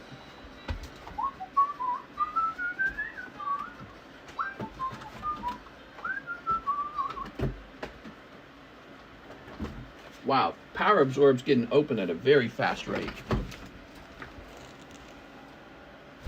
I'm impressed.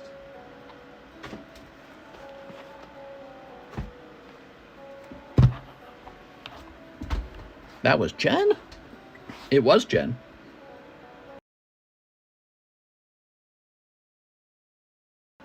All right. One of these days, I'm not going to mute properly. You guys are going to hear me take a big, loud cough. There we go. Clear my throat.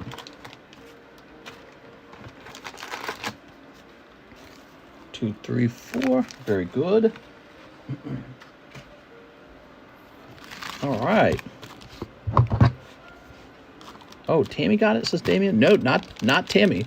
Did I say Tammy? I might have said Tammy. I'm sorry. Yeah, Tammy is somebody who loves opening up the Final Fantasy cards, so my brain associates her with them. I meant Jennifer. My bad. Jennifer. There we go. Joseph Vasquez. Mister's memory gone bad. That's right. I'm having dementia. Oh, SPR, Majin Buu, Vile Onslaught. Beautiful.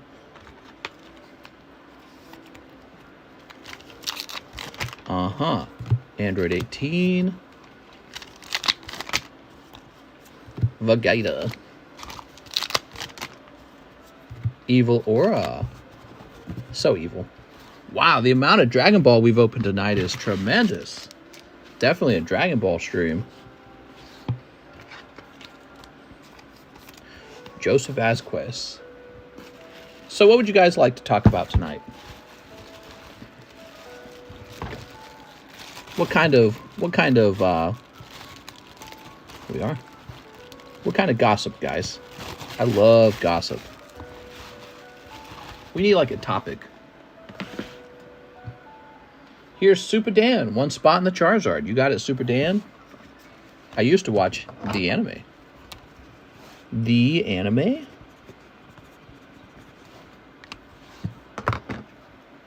I primarily collect for enjoyment, and any money making is bonus. I gotcha. 3 Japanese star birth. Well, I think anyone who's putting a lot of money into cards is also doing it for enjoyment, because Pokemon cards are too speculative of an asset to really be considered, you know, like a true investment. You know what I mean? So 3 Japanese star birth. This is way too risky to be considered like the same as buying stocks in the stock market. What do you think about the stolen hit cards? I'm not sure what'll happen. I'm not sure what'll happen. Let me have a quick cough, though. There we go. So how many fights have you and your wife been in? Recently, not many. But we've had some bad fights in the past. Here we are. It depends on the severity of the fight. We had a pretty bad fight. Oh, what would it be, about 4 months ago almost? Maybe 3 months ago. Here we are. There we go. Yeah, so going back to the other question, will the Pokemon cards go up in price or down in prices? I'm not sure either of those things will happen. I mean, I think that the Espeon card is already wonderfully underpriced, the Espeon card. I can't imagine it going much lower. Also, weren't the cards confiscated? Is that what I heard? The cards got confiscated? So it's not like they're going back into the population. So the slabs shouldn't change much in price, in my opinion. We fight, we break up, we kiss, we make up. What? What's that from? Ooh, that's only $45, Venusaur Snivy. Confiscated and destroyed. Scary, man. Okay, and here's Hitmonlee. That's wild that it's destroyed too, don't you think? Jennifer Yap, 6 Resurgence. You got it, Jennifer. Let's see. Here they are. 3, 4. 5, 6. Busy Sunday night. So weird. Usually Sunday night's not busy. Okay. But the line's not very long right now, by the way, guys. If you want to open some cards, short line. There you go. Makes it technically rarer than intended. Yes. That's true. I think everybody kind of felt that when the set came out, too. Remember that? I remember people complaining about how Fusion Strike was so hard to get a pull out of. Remember that? Who remembers that? People were literally complaining about the pull rate on Fusion Strike. Now we know what happened. It was artificially missing some of its pulls. Okay, we got Poke. He gonna poke ya. What's up, Brian? It's still hard. Evo Skies is really rough. Yeah. Here's Chime. I have faith that there's more out there. Here's Maria. Here's Cell. His name is Cell.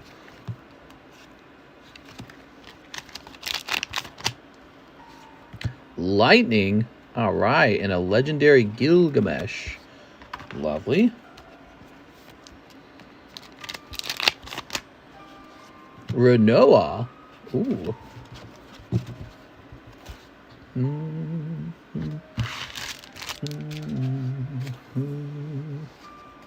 Here we are.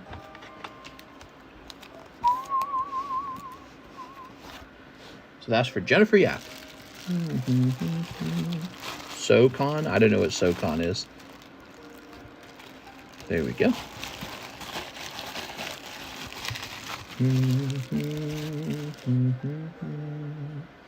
Faisal Muhammad. I'm a little too addicted. 5 more Paradigm Trigger. No problem, man. Back in the day, people would open tons and tons and tons of cards. Definitely things have changed a little bit. Things have definitely slowed down. Raffle Ditto. I don't know. SoCon D's nuts. Oh, you got me. Oh, man, I got cough.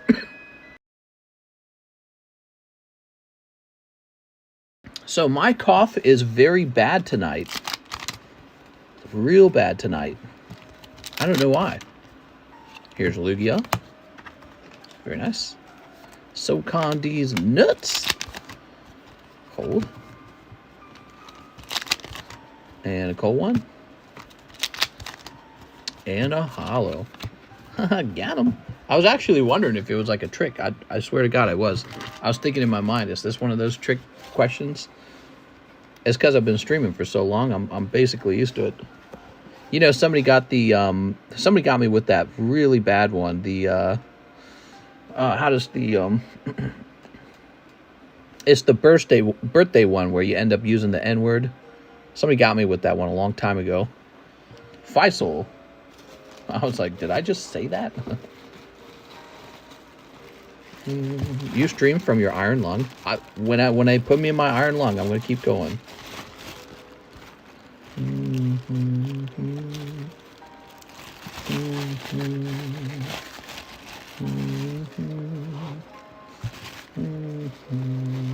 Here we are.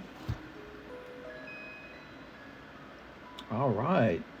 Jose Vargas. Oh, wait a second. It's not his turn yet. It's actually David Gutierrez's turn. David says 1 Star Wars Galaxy Chrome. Okay, David. David Gutierrez. Thank you for waiting.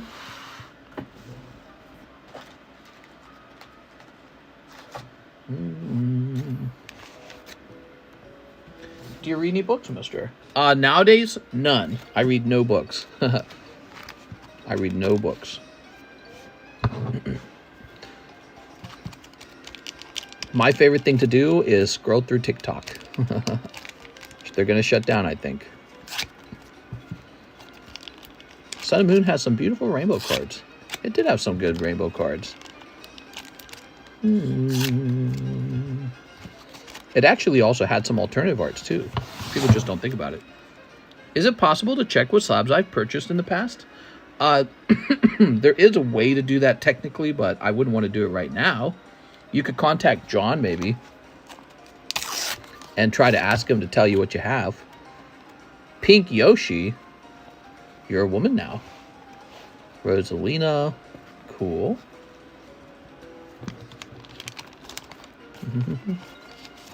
I miss opening that series. You know there's a new set on the menu tonight, right, guys? So for those of you who didn't notice, this is on the menu now. Crimson Invasion. Fresh box from a fresh case. So this is directly from a fresh case. Crimson Invasion. Another Sun and Moon set. I believe it's $8 a pack.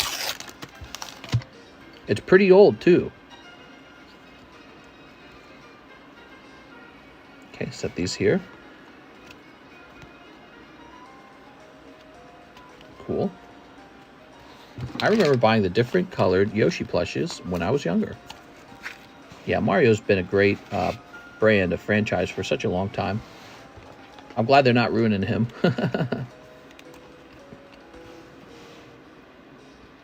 Mm-hmm. Oh. There you go. I was happy to see the reception on the Mario movie. One more pack after this. Oh, Diddy Kong.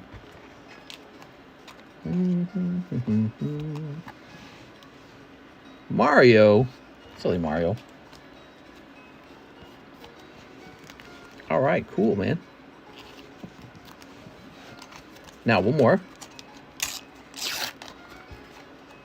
That's gotta be King Boo. Yeah. Love King Boo. Such a cool card. Rosalina. Okay, these two. Mini Mushroom. Pokey. Do you keep all your money in the bank? I always have a big chunk of cash for emergencies and for... so there's emergencies that I run into running this shop that you guys don't run into. And that is a type of theft where somebody tries to run a fraudulent chargeback on maybe a lot of stuff. So I always keep a chunk of cash around just to make sure my bank can't be overdrawn from an issue like that, which I then begin to fight once it's began. But I don't want to be overdrafted, so I always leave a chunk of cash around just to be protected from that. After that, any extra cash currently goes toward, well, buying cards, really. I most recently bought a $12,000 Gengar, which I'm very happy with. You don't get scared if your money devalues. Well, in this case, that money is constantly flowing, so I have no choice but to have that cash on hand just to be operational. Right? Here we are. Like, I can't just store all my money in, what, the stock market? We want bonds? Bonds aren't very good. A CD? CDs aren't very good. What do we have here? Ooh, Finn out of 150. Beautiful, man. Can you show the Gengar? I think I can. I think it's right next to me, actually, so I think I can show it. And then the Bounty Hunters. This is Star Wars Chrome, a premium product. So it costs a bit more, but you have a chance at numbered cards and signatures, and every card in the set looks very fancy. Okay, that was for our friend, Mr. David Gutierrez. Mr. David? He didn't say if he had a bag. Let's see if we can find it. Can you show the Gengar? I believe I can.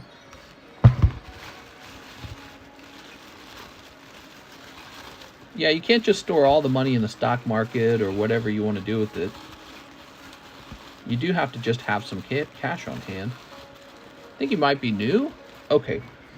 Let me get you a fresh bag, Mr. David. Hey, this has been a really nice night, don't you guys think? Can't wait for the new Pokemon set to show up. That's going to be fun.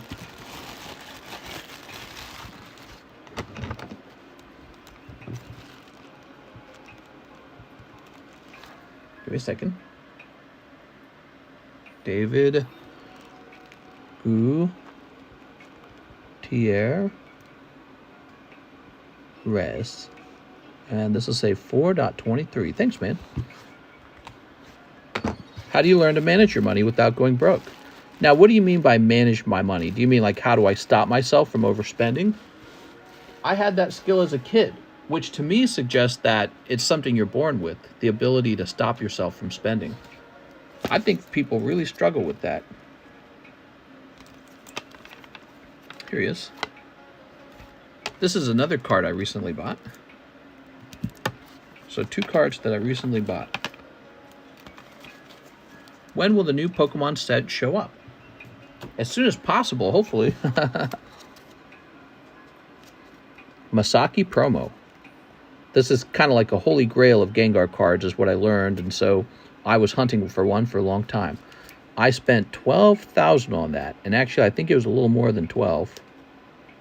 Bought it last month. So this is where my spare money goes, back into the card market. So you guys pay me money for profit, and I turn around and put it back in the card market. How about that? Pretty cool, right?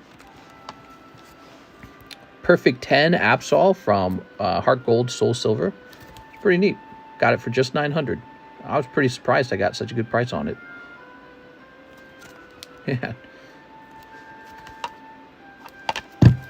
Maybe one day they'll be up on this table. Okay, cool. David's done. Jump back here. We did Jose Vargas, right? Hold on. Did we? No, I don't think we've done Jose Vargas. A lot of us I believe, struggle with money management. I tend to spend it all. I totally feel you on that, man. I love everything about money. I love the concept of it. You can buy a nice retirement home. You can quit your job. You can get a fancy girlfriend. Money is, it's not quite power. But it's kind of like the power to live the way you want to live. You know what I mean? That's what money kind of is. And if you could just have a lot of that, you know what I mean? So I came from an extremely poor family. I had 11 siblings, and we didn't have birthday presents. And if we had Christmas presents, they were really not much from my parents. They couldn't afford much. So if you got a present from your parents, it wasn't really valuable. I was constantly depressed as a kid because of that, because I was aware that the other kids in my neighborhood, they actually got presents. They actually had birthday parties. I didn't. And it was so bad in our family that if you even asked for a present, you would actually get whipped, because it was like, I think it like brought a feeling of embarrassment or frustration to like my mom. So she would just go crazy if you asked. And so it was really awful financially. And it wasn't because my parents didn't work hard either. That's the funny part. My dad worked like crazy. But there were just too many kids. It was 11 children. I mean, you should have seen our food bill. It was absolutely insane how much we could go through. Yeah, we demolished, like, you could buy us like 3 baked chickens and we demolish it like it was a snack. Because think about it, if you have 11 kids, well, that means each kid, about 4 kids share 1 chicken. We're grown kids. I mean, we just demolish it like it's nothing. And so we ate a lot of food, and it was very expensive, and yeah. And we didn't receive any kind of welfare or anything. So my dad paid for everything. And growing up, I got very depressed at how poor I was all the time. And I was really determined to be successful in life when I left home. So I was really determined to learn what there is to learn about money and to save it up and live a better life than my parents did. Because I watched them suffer. It wasn't just the kids suffering, right? I watched my mom and my dad suffer a lot. My dad never had what he wanted. And my mom was like, she was crazy, dude. She was just like lost her mind, I think. So that's how she was. She was like in this constant state of insanity. Imagine like 100% frustration all the time. So that was my whole childhood. I once shared a bedroom with four boys, so there were a total of 5 of us in there. And I never forget those memories because they were so awful. Imagine 1 bedroom and you fit 5 boys in it, and we don't even like each other. My brothers and I didn't like each other, so none of us really got along. And it was horrid. And your things would be stolen. You had to keep it on your body, basically, for it to not be stolen or destroyed or whatever would happen. You'd be spied on. It was really, truly awful. All of that because we were so poor. So now I'm an adult, and I love having sort of like a mastery of money. You know, like understanding how to budget, understanding how to control myself, making money, having goals, but just understanding like concepts like how to be more productive, how to work on an asset or something like that. So very driven at this point in life, but also I think it's a little bit my personality anyways. Like I remember my mom was always obsessed with sort of like status and wealth. She was obsessed with those things. I think I got that from my mom. My dad didn't care, but he did all the work. Isn't that ironic? So he worked his ass off, gave her all the money. She was never grateful for it. And I have just a terrible memory of my childhood. Absolutely terrible. Mr. Jose Vargas, let's get you into that rocket break. He never made enough for her. And we were very poor, but he worked so hard. And I never heard her ever thank him. I in my entire childhood, she never thanked him. If she opened her mouth, there was a criticism. And I think I take after her somewhat. I have her personality somewhat, but I'm aware of her too. Does that make sense? Like, I'm a bit aware of her, so I know how she acted. She had like crazy brain. She almost like she would fixate on something. So she had that. She would fixate, and I think I do that same fixation, and I have that same interest in status and wealth that she did. But at the same time, you know, I came from very humble beginnings. And so I guess what I'm trying to say is when that happens to you, you lose that sort of arrogance that you might have had if you had been born wealthy already. So I don't have that already wealthy arrogance. I just remember, you know, being really poor and unhappy and really struggling to get to the point that I am now. So, and when I see other people struggle, I relate to that. That's very relatable. It's extremely relatable. I peed on the bed to get the bed to myself. What? I understand that feeling. I always wanted to be at work and never at home with family because it was always awkward because me and my brothers didn't talk to each other or like each other. Yeah, that's a really weird thing in my family, is that we didn't like each other that much. I don't know what it was. Maybe we were all born with a sort of disagreeable nature. I have a feeling it was something like that. One of the things I've kind of recognized in myself is that I love to argue and I love to fight. And I think we all kind of did. I did have a sister that I liked more than the other, and she was the nicer one. She didn't like to argue as much. But the other one loved to argue, just like me. We both loved to argue. You should hear us argue when we were kids. We would be talking at like 100 miles an hour, fighting with each other with words. All right, here goes Daniel Corona. You ready? All right, let's see what you pull, man. So we got one Disney, one Hololive. Thanks for the order. Let's get that snipe. Ah, no snipe. Maybe a snipe in here. Nope. All right, nothing too crazy in that round. Yeah, so I think that we had a sort of disagreeable nature where we love to argue, we love to disagree, we love conflict, and that just does not work very well in a family of low resources. Daniel, find your bag. Mr. Daniel. Do you have a special bag somewhere, Daniel? No. All right, let's grab this. Me and my sister would get in fist fights. Yes. We had lots of that. Put this over here. I have a big bag. Okay, let's check in here. Oh, I see. I put it on the table. You're on the table now. Figured you out.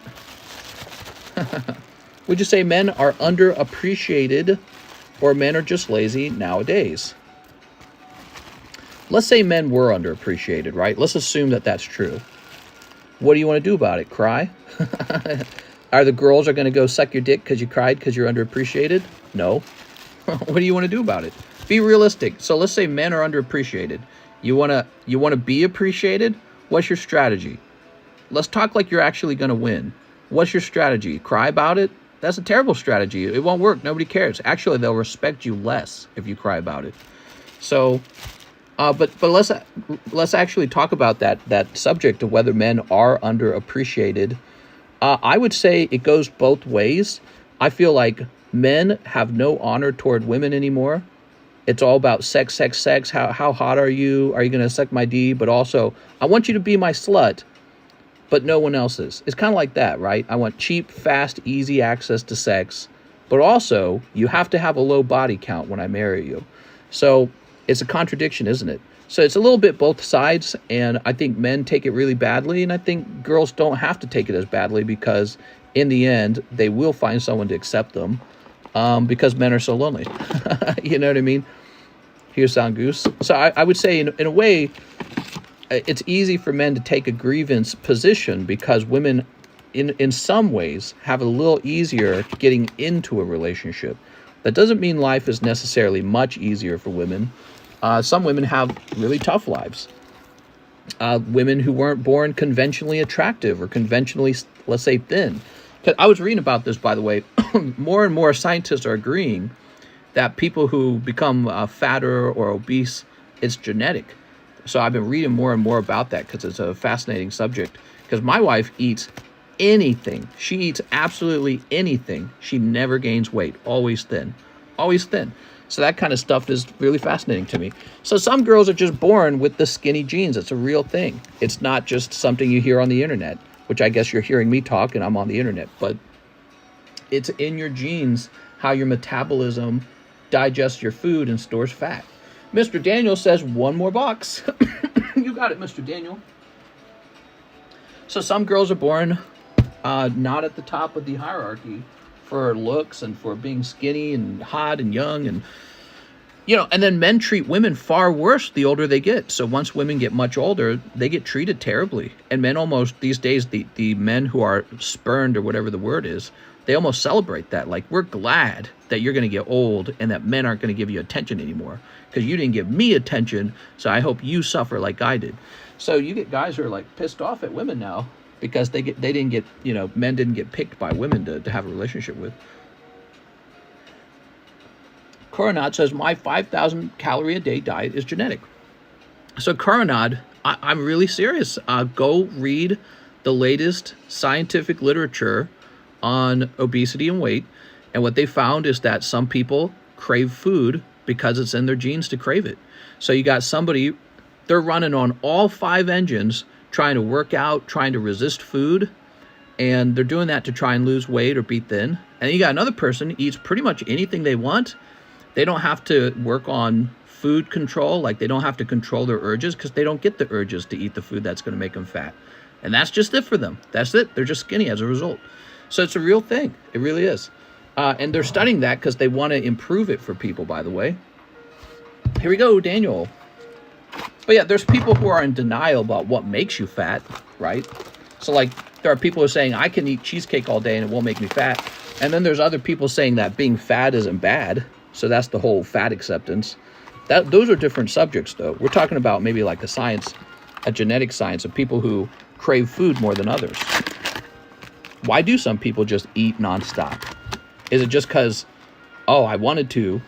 You know what I mean? Oh, yeah, I wanted to be 500 pounds on TLC or whatever. So are women born with value and men have to earn their value?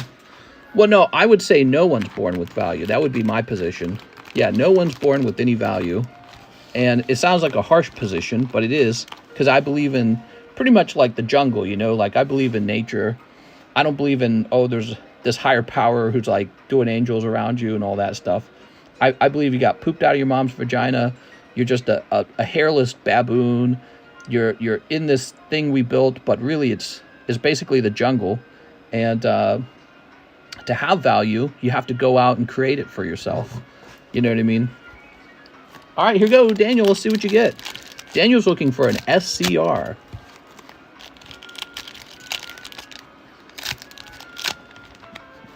All right. What's up, Red Flare?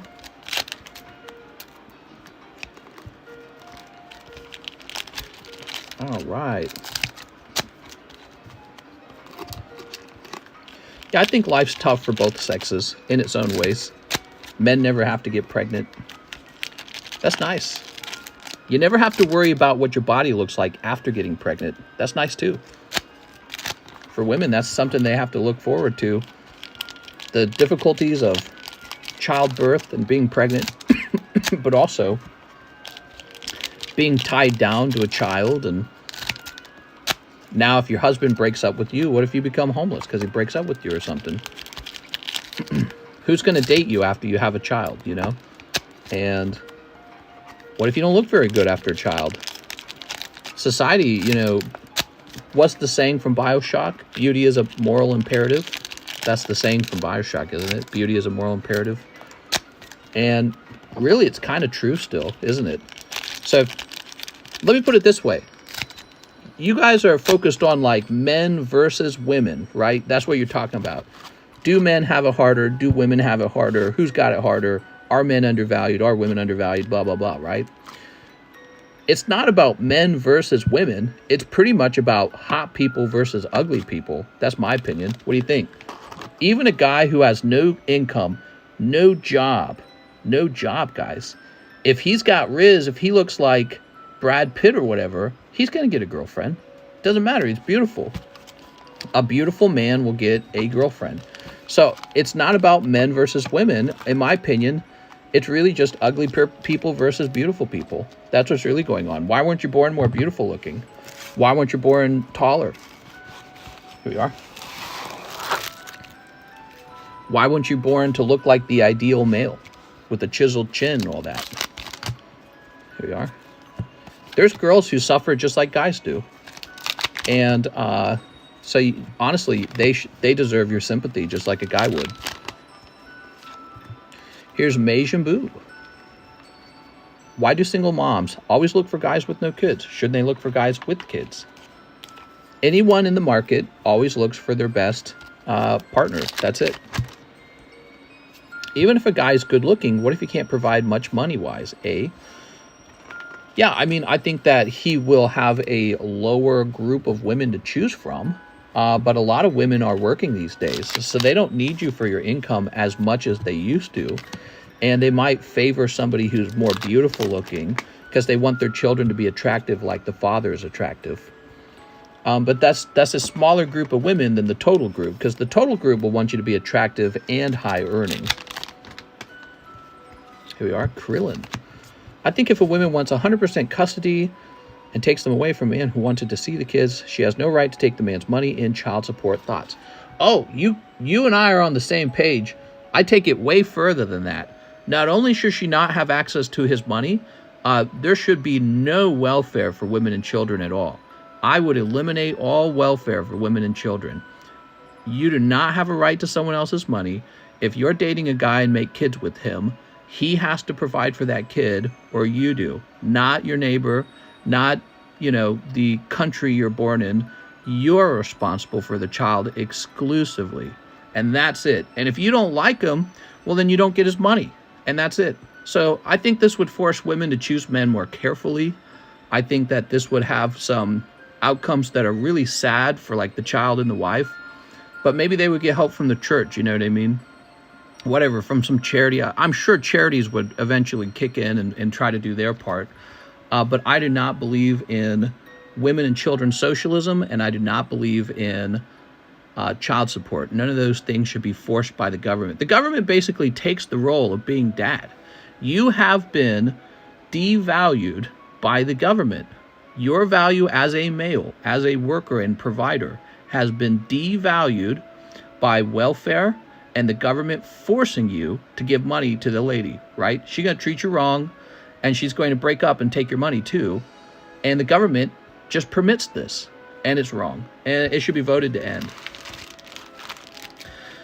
Do you hear that soccer guy had all his money under his mom's? I read that. I read about that on TikTok. Yeah, he hid all his assets with his mother, and it shows him and his mother like embracing, and it saved him in his divorce.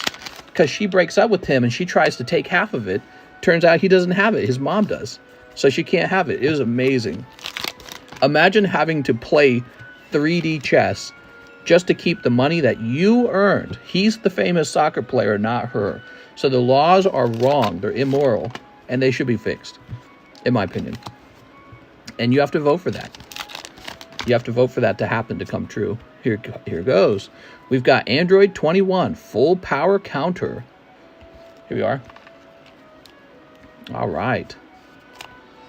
If you earn the money, it's your money. Not your ex-girlfriend's money, not the government's money. It's your money. You decide what to do with that money. Here we are. One of these days, mister, I'm going to go deep. So I think that men do get devalued by the fact that a woman can just break up with you and replace you with the government. A woman can break up with you and just force you to pay her money. So, and I've always disagreed with those laws. They're unfair laws, in my opinion. I've never agreed with socialism. You hear me go off on socialism on this channel all the time. Not a fan. People should always keep the money that they earn, because they earned it. You don't really need a bigger explanation than that. Majin Buu. If you offer generous welfare for women and children, what you will get from those laws is a bunch of broken families. You will make those broken families happen because the woman will be paid to break up. So, of course, the next time you're in a bad fight, she's going to go, you know what? I don't need you because the government will pay for me to break up, and I will just take your money anyways. She'll take your money and my money. I don't even get to have sex with her. You're the one having sex with her until you break up, and then she still gets your money, and I have to pay too. I'm the taxpayer. I have to pay for her stupid kids. I don't want to pay for your kids or her kids. They're your kids, right? So, and I don't have anything against you guys having kids and all, but that's for you guys to sort out, not me.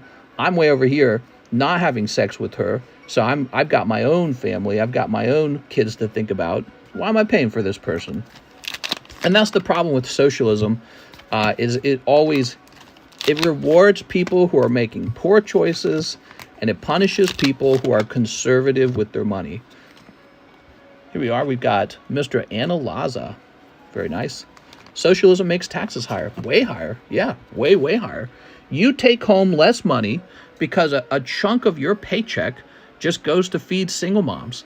And it's like, well, they didn't have to be single in many cases. Not every case, but in many cases, they just didn't want to be with the husband anymore. Fighting too much. Oh, he wants me to be the woman, but I don't want to be the woman. I'm a strong woman. And so she doesn't want to play the role of mom. She wants to, I don't know what she wants to do. Maybe she wants to cheat. Some of them want to cheat, not all of them, but some of them do. Maybe she wants to be in control of you. I think that's a problem for some men. They get controlling women. I watched my mom treat my dad horribly for my entire childhood. We just talked about that. She never said one nice thing to my dad. I never heard it. And he still worked his ass off to pay for all of us and gave all his money to her. He didn't get anything he wanted in life. He just gave all his money away. One time he got a boat, and this was just before the 2008 crash. The moment it crashed, he sold the boat. I remember he got himself a little boat. I think that was the first time in my life I saw him get something for himself. And I think it was probably because he was at a point in life where they were okay financially. But yeah, so I just feel like the more that the government plays the role of the provider, the lower your value is as a man. You are a provider. You don't get pregnant. You don't get pregnant. So the one thing men do better than women is we're better soldiers because we're ready to go off and die. And we're better workers because we have nothing better to do than work. Okay, we don't get pregnant. We don't breastfeed. I think men have maybe a higher pain capacity. I don't know if there's any truth to that, but that's been my observation over 34 years. Women are a little more sensitive to pain, maybe. Maybe that's just in my head. That's anecdotal. But it feels that way. I see a lot of guys are, that's part of having testosterone and muscles and bigger bodies and all that. So you're uniquely valuable as a provider. And when you have lots of socialism, your value has gone down because the government's the provider now. The government's daddy. You're not daddy anymore. The government is. So you get a whole bunch of single moms. And when you look at the analytics, there's this huge rise in single motherhood. And one really interesting piece of data is for black families. When they started receiving a lot of welfare, the number of single families in the single family mothers in the black community went way up when they started receiving welfare. Why do you think that is? Well, it's because they broke up and took the paycheck from the government. That's it. The government subsidized single families. Government said, go ahead, break up. We'll give you money. Now the men are worthless, by the way, because they're not needed. We'll pay for you. See? And so the men, they probably feel it in their hearts, like she gets her money from the government. What am I to her? And then you don't have any purpose or responsibility. And that always leads to the same outcome. It always leads to having to find some other area to prove yourself. And so if you're not going to prove yourself in an economic sense, maybe do something else, like join a gang and prove that you're the toughest or something. I don't know. I don't know what you do, but certainly you're not going to win versus the government when the government's so much wealthier than you that the government paycheck is always better than anything you could ever earn. Here we are. Marriage for Black America was 75% in the 60s. Now it's 75% single mothers. Yes, exactly. And so it absolutely crashed for them. And one of the things that changed for a single family, for black families, is they started receiving a lot of welfare. And so you see a similar thing happening for all families in America. As the amount of welfare recipients goes up, you see the amount of single families go up as well. Once they have daddy government is the provider, they don't need you anymore. You're useless to them. So you're out of there. You know what I mean? They don't like fighting with you. They don't like, you have needs, just like they have needs. You have your own needs, and they don't like it. And not all women are like this. Some women are actually fantastic partners. But that percentage of the society that's very bad at relationships, that percentage of the society that's very bad at relationships is showing up in that single motherhood statistic, in my opinion. They're also bad pickers of men sometimes, I think, too. So I don't think it's always the girl's fault. Sometimes what the girl did wrong is she picked a terrible partner. And that's how she becomes a single mother. He runs away. So that's the other side of the equation, by the way. Horrible fathers. I think if the father knew his child and his ex would starve to death without him helping, they would literally starve to death, I think quite a few more of them would step up and become the provider. But they know daddy government's going to be the provider. So they go, F them. I'm going to go off and play video games. I've got it all figured out. The government will pay for it. All right, here we are. Mr. Daniel Del Barrio. Thank you so much for going so deep tonight. If your father and your family are going to be poor and can't get food, but if you know someone will pick up the bill, it's easy for him. Then what changed for black America since the 60s? Daddy government has more monies, but I have a bigger peepee. Money isn't everything in a relationship. It is, though. The number one predictor of your breakup is money, right? Isn't that true? I swear I've heard that many times. Hold on.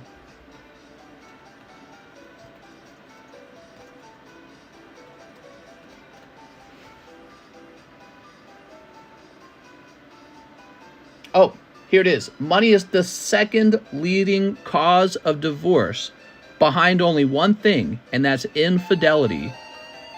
Infidelity is the only thing worse than having money problems. Money fights are the second leading cause of divorce, behind only infidelity. So money plays a huge role, actually. All right, fun subject, by the way. In other words, if you're kind of a rich guy, girls don't like to break up with you too often. All right. So we're all done with the current PayPal orders. Let me check Zelle just to be sure. Mr. Zelle. Oh, we have a David Gutierrez order, and he says 1 Star Wars Chrome. You got it, Mr. David?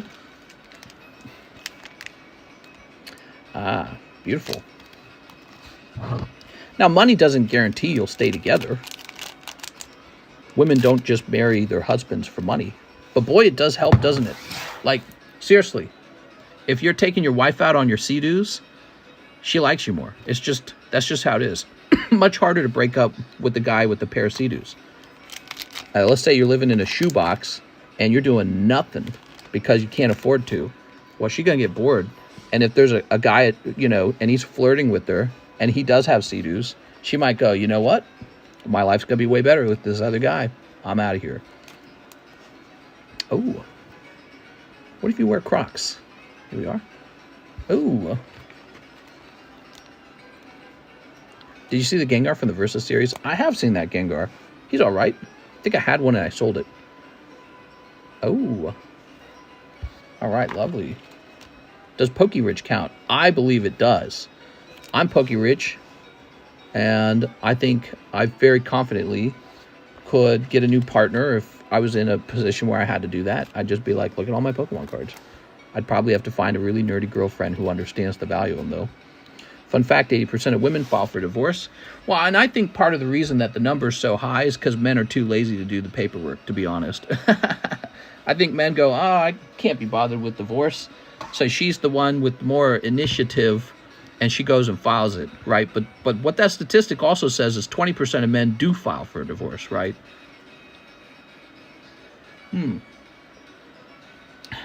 So like if you're a man and you're doing infidelity, because there's cases where men are not loyal. What, are you going to stop and file for the divorce before having sex with the other woman? You don't care. So that's why that number is going to be slanted one way and not the other. You go, I don't care if I'm having sex with the other girl with my wedding ring on. I'm cheating. That's what I'm doing. That's what I'm here for. You agree with half of what Top G says.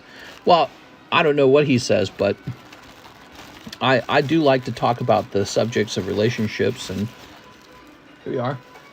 I think that we are living in a time period where men aren't really sure what they're supposed to be doing, because there's not like some glorious war you can go fight. There's all the land's been claimed already. You're just living in another man's, like you're a peasant living in the king's lands.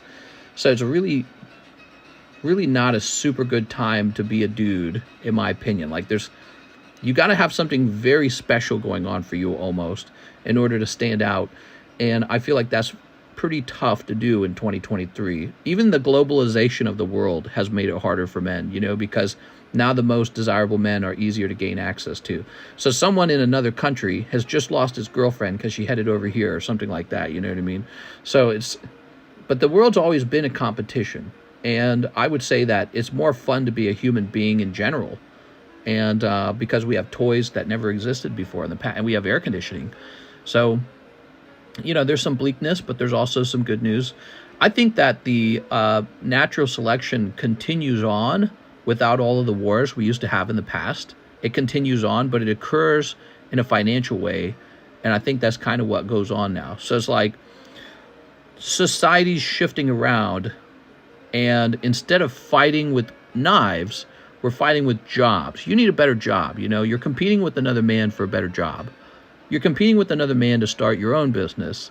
And that's kind of what's going on. So the war never ended. It just became nonviolent. And there are still winners and losers.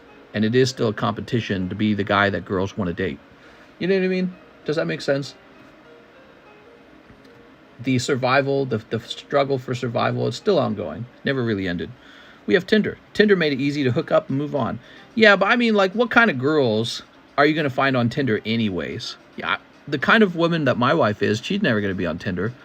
So, yes, I guess some girls who want to sleep around with guys will use Tinder, and they'll become like girls with insane body counts. And that's fine, because there's guys that do that too. But there's plenty, like, go to a Catholic church. I bet you a lot of guys wouldn't want to be Catholic anymore. And so you're very mad at the women for not being, like, available to you, but you don't actually go dating in the Catholic Church. So what are you expecting? You're going to go date a girl who's kind of like you, she's kind of modern, and she doesn't have a strict set of Christian morals, but then you just expect her to be, like, good. Like, oh, yeah, I would never have sex outside of wedding, outside of marriage. It's like you're just not going to find that anymore. So women are going to be approached by men, and they're going to offer to date them, and they're going to have sex with them as soon as they can. And that's her body count going up. And she's going to have sex with them because she doesn't believe in those Christian rules anymore. We're not a Christian society anymore. But more importantly, you guys don't go shopping in the Christian churches.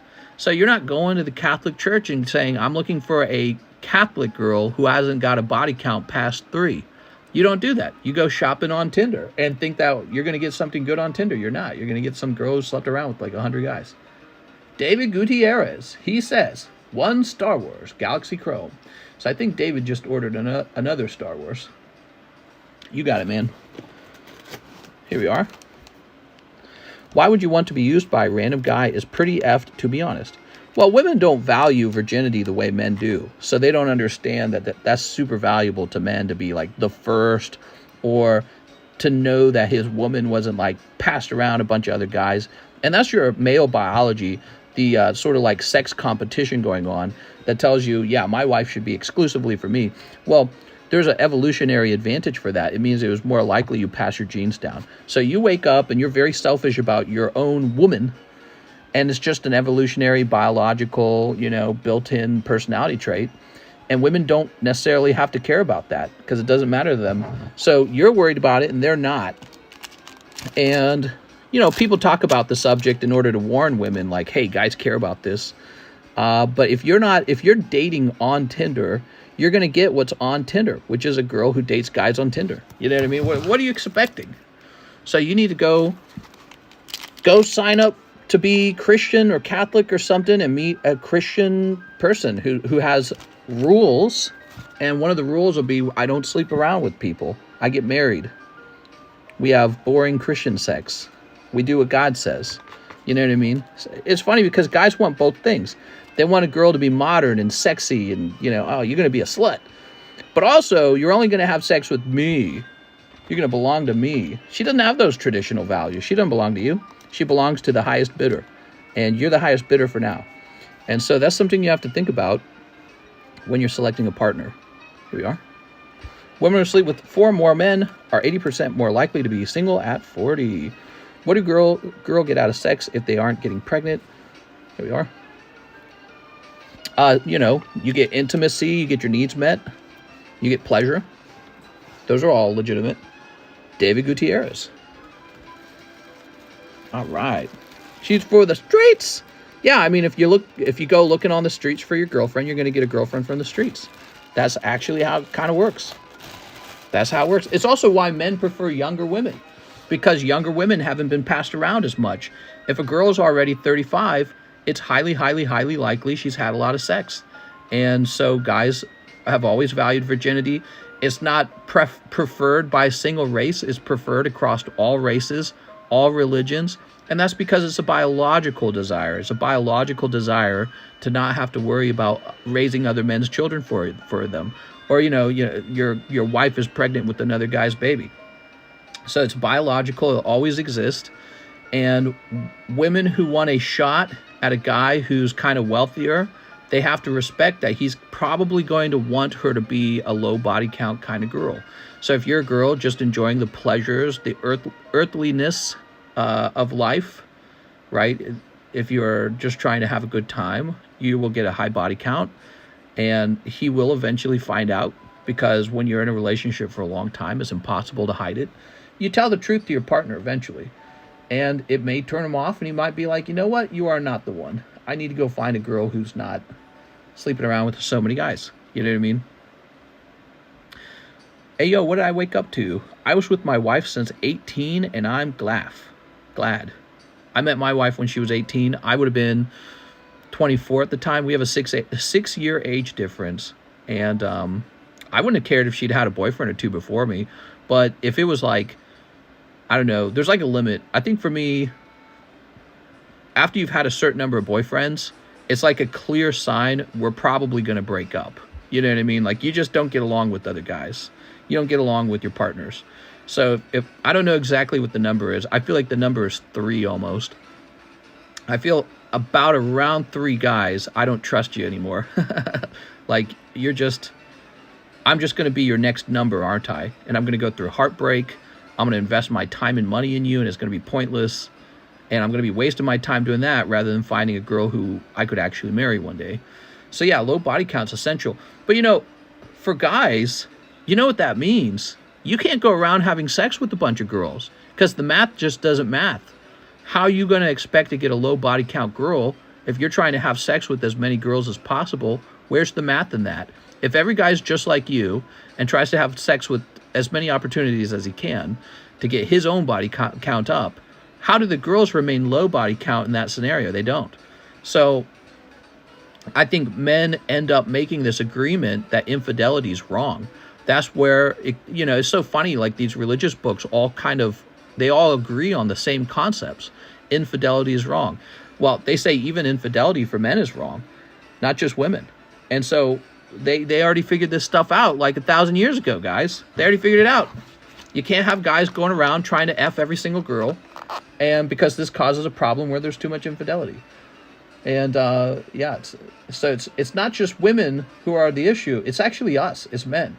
We could stop the high body counts from our side, is what I'm saying. From our side, we could stop the high body count. Men could refuse to sleep around with women. This would stop the issue of high body counts, but we don't. So you're in a competition with men, because apparently we won't agree to stop having sex with girls and making their body count go up, okay? So you're in a competition with the men, and that competition means you've got to stand way out, and then you can say, well, I don't want the spoiled girls. I want the ones that are fresh out of the oven, or whatever you want to say. I don't want the girls who have had 30 or 40 guys in them. I want the girl who's had maybe up to 3 boyfriends, maximum. Actually, back in the day, I don't even think that would have been acceptable. Back in the day, they'd say, you're a virgin on our wedding night, or we don't get married. You know what I mean? So that's how strict it used to be in the past, but it's not that strict anymore. Girls at 20 are more mature than guys at 20. That's why girls date older guys. My wife is attracted to older men, and that's why she liked me right off the bat. She's like, oh, you're older. You don't score until you score. Mister, you're going to get Magic the Gathering, Lord of the Rings. I sure will, Mr. Fallen Greed. Some girls get the wrong idea when guys slide into their DMs. From our side, guys. Right, so men could end the high body count from our side if we stop sleeping around. So we're part of the equation. You know, so you can't just be mad at women with high body counts. You got to look at your own sex and be like, well, we're kind of responsible for this too. If a hot girl came up to you and said, I will give you sex tonight, let's do it, I'm down, we'll have sex the way you like it, are you going to turn her down or are you going to go for it? Well, if you're not going to turn her down, you're part of the problem. You're part of the high body count for women. And so you understand the issue a bit more now. How many men do you think are turning women down when they offer them sex? Probably none of them. It's both sides of the equation doing it. I once heard someone say she's not yours, it's just your turn. I would turn her down because it would freak me out. Yeah, I'd be a little, I'd be like, what? But, you know, imagine it was like a girl you knew for a long time and she was offering this. Like you were friends already and you knew her well. So then you would not turn it down. You'd be like, I'm naked, dude. Let's do it. I will meet you tonight. And that is all part of it. So it is a competition to get access to women and to not be stuck with the old maids, right? And the old maids are the ones with the high body count. If it was a stranger, it would be a no. But mister, girls say they like guys with experience. How else can you get that without getting around? T-Rich, I hear what you're saying, T-Rich, but is that actually true? My wife has told me repeatedly she finds men who sleep around to be very gross. She thinks that they give off the wrong feeling. Sort of like, I'm a user, I'm an abuser, I'm not here for love, I'm here for sex. So that might be true for some women, they might say that.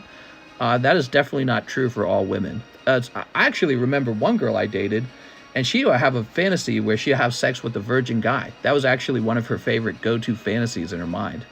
Because women will value a man's virginity sometimes too.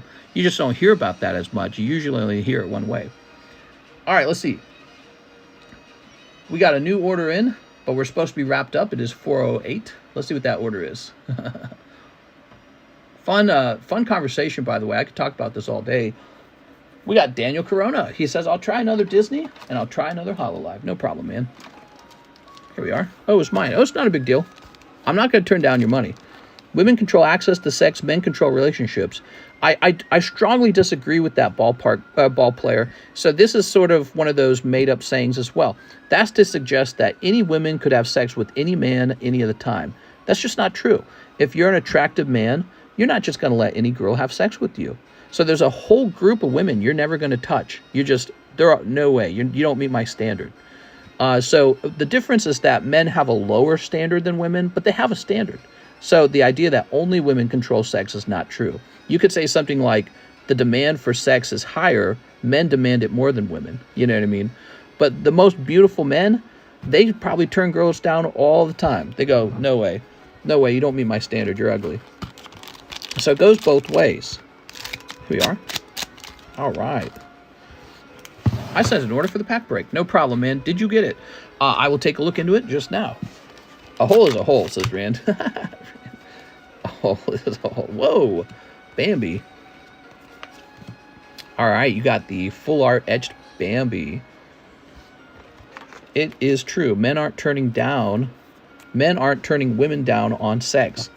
I would turn a lot of women down for sex. So I know anecdotally that your stereotype of men and women just immediately doesn't apply to me. There's all kinds of women I would never want to have sex with. Here we are. And I guarantee you there's plenty of other men like that. They'd go, no way. Not touching it. So the idea that a man will just have sex with anyone, that's just not true. Daniel Corona. It is a made-up saying, and it's accurate sometimes, but not all the time. Some women who get rejected automatically think they're gay. Here we are. Let me ask you a question. Imagine you've got an obese 49-year-old woman with 3 kids and a couple exes, and she says, I want to have sex. And she hasn't showered in a month. And she got a big mole on her, on her lip. You still banging? Now, I know some of you guys will say yes for the comedy, but really imagine that this is the scenario. Tons of you guys would turn her down. You guys would be like, I just couldn't do it. Couldn't do it. Jennifer Yap, 6 more resurgence of power. Here you go, Jennifer. Jennifer, what do you think of our barbaric conversation? This is barbarism. She has a hump, too. Hey, I like humps. I honestly believe someone would, though. Right, but that doesn't mean that this girl with the hump and the mole, and she's 49 and she's obese, that doesn't mean she's the gatekeeper of sex now, right? Both men and women can gatekeep. Like Leonardo DiCaprio. You think he's just having sex with any girl? No, he probably turns plenty of girls down. He says, I don't need you. I'm going to go have sex with the supermodel instead, because I can. He's never settling for sex, right? You think that the girls gatekeep sex for Leonardo DiCaprio, or do you think Leonardo DiCaprio gatekeeps sex from women? It's the other way around for him. So there's a tipping point. There is a tipping point. He's in the 0.1%. He doesn't count. He's in the male group. He, of course, counts. Here we are. And I think there's a lot of men who are not in his position who will still turn down some girls. He's going to turn down almost all girls. And then there's guys who are further to the side from him, and they're going to turn down some girls. Then there's some guys who are desperate for sex, and they'll have sex with nearly everyone. But funny enough, those guys can't get sex with anyone. That's the irony. Men who are not in a position to turn women away are often the ones that won't ever get sex. All right, Jennifer, let's get it. You're referencing a highly desirable movie star. Well, he says, a far cry from the general public and your everyday person. Look, I get it. It's like a triangle, right? And Leonardo DiCaprio's in a group at the top. But that doesn't mean that my argument's irrelevant. So he might be up here. So there's Leonardo DiCaprio. But then there's a group here. And they might be CEO millionaires. And then there's a group beneath them. And they might be highly skilled. Okay, so they've still got good money. And then there's this group. Poor, but hot. So there's men who are poor, but they're actually very hot. All these guys can reject tons of girls. All these guys can. Then there's the last group. And this would be average Joe. A lot of normal looking people out there. So they're in this group. And then there's this final group. And this is the incels. But what's funny about this sexual hierarchy tier list is the same tier list exists for women. The same tier list exists for them. They have a group with some women at the top and then some women at the bottom who can't get sex. So this idea that women are exclusively the gatekeepers of sex, it kind of makes men sound like we're nothing but hard, we're hard cocks ready to F anyone all the time. No, men choose women too. Men select women. They go, you must be beautiful. You must be hot enough for me. You think guys will have sex with any girl with any personality? No, they want them to have a pleasant personality. So girls don't want to have the guy with the wrong personality, or they break up with them eventually. And it's the same deal for guys, So a lot of these guys right here, they are not going to have sex with any girl. I mean, first of all, you got the risk that they get pregnant and now you're on the hook for paying for their child. But even the girls they would have sex with, it's going to be a higher caliber girl. They're going to turn down all kinds of low caliber girls because they can. They're in that position. They'll be like, no, I can do better than this, right? So I don't know why you guys are so stuck on that idea that women are the gatekeepers of sex. I think it's just because there is a group of men who are very hungry for sex and they're not getting any. And so they have this concept like this is the way it definitely is. It's like, no, there's a whole group of men gatekeeping sex from women too. You know what I mean? You're never going to touch Leonardo DiCaprio. You're never going to touch this millionaire, billionaire. You know what I mean? You got to be this hot to ride the ride. You got to be this hot to get in the millionaire's bed. He doesn't want you if you're just any woman with a vagina. But guys don't talk about that as much because maybe it doesn't fit our, MG Tao incel narrative. But I'm not trying to beat up on guys too much because again, my perspective is that, it is kind of a tough time to be a guy. And I think again, a lot of that comes from the fact that daddy government has kind of replaced you as a provider. Jennifer, yep. Oh, you got the best pulls, Jennifer. Except that they weren't. That was a tough round, Jennifer. I'm sorry. It's much higher gatekeepers with women than men by a lot. Now, that I agree with, Dylan. So women have a higher standard than men. But I already said that. That's what I said earlier. But what I was trying to make the point of is it's a mistake to think it doesn't go both ways. It's a mistake to think that women are exclusively gatekeepers and men never are. You know what I mean? All right, Jennifer, you need one more thing. Here we are. One in the pack break. Am I in the pack break, mister? I'll go over the people who are in the pack break. Here we are. High-tier men can gatekeep, but not the average Joe. Right, exactly. And it's the same with women. It's the same with women. There's a lot of women who are actually incels. They cannot get sex with men. There's a group of women who cannot get sex with men because no man wants to touch them. Here's Angel Barba. You just tend to focus on how unfair it is with the attractive women. Yeah, the attractive women will gatekeep you like crazy. Here we are. 1, 2, 3, 4, 5, 6, 7. Ooh. There it is. The attractive women are going to gatekeep you like crazy. And, but, you know, there are women who have lower standards because they know they don't have as good of a chance to have sex with Leonardo DiCaprio. All right. Okay, I'm in there, says Golden Boy. Perfect. Sweet. All right, that was really fun, guys. I think we're all out of orders. I kind of kept the stream going because the conversation was so fun. Wouldn't you agree?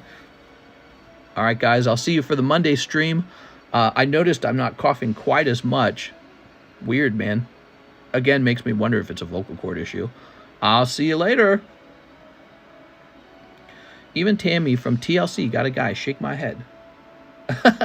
No, you're right, man. Why is it those My 600-Pound Life girls?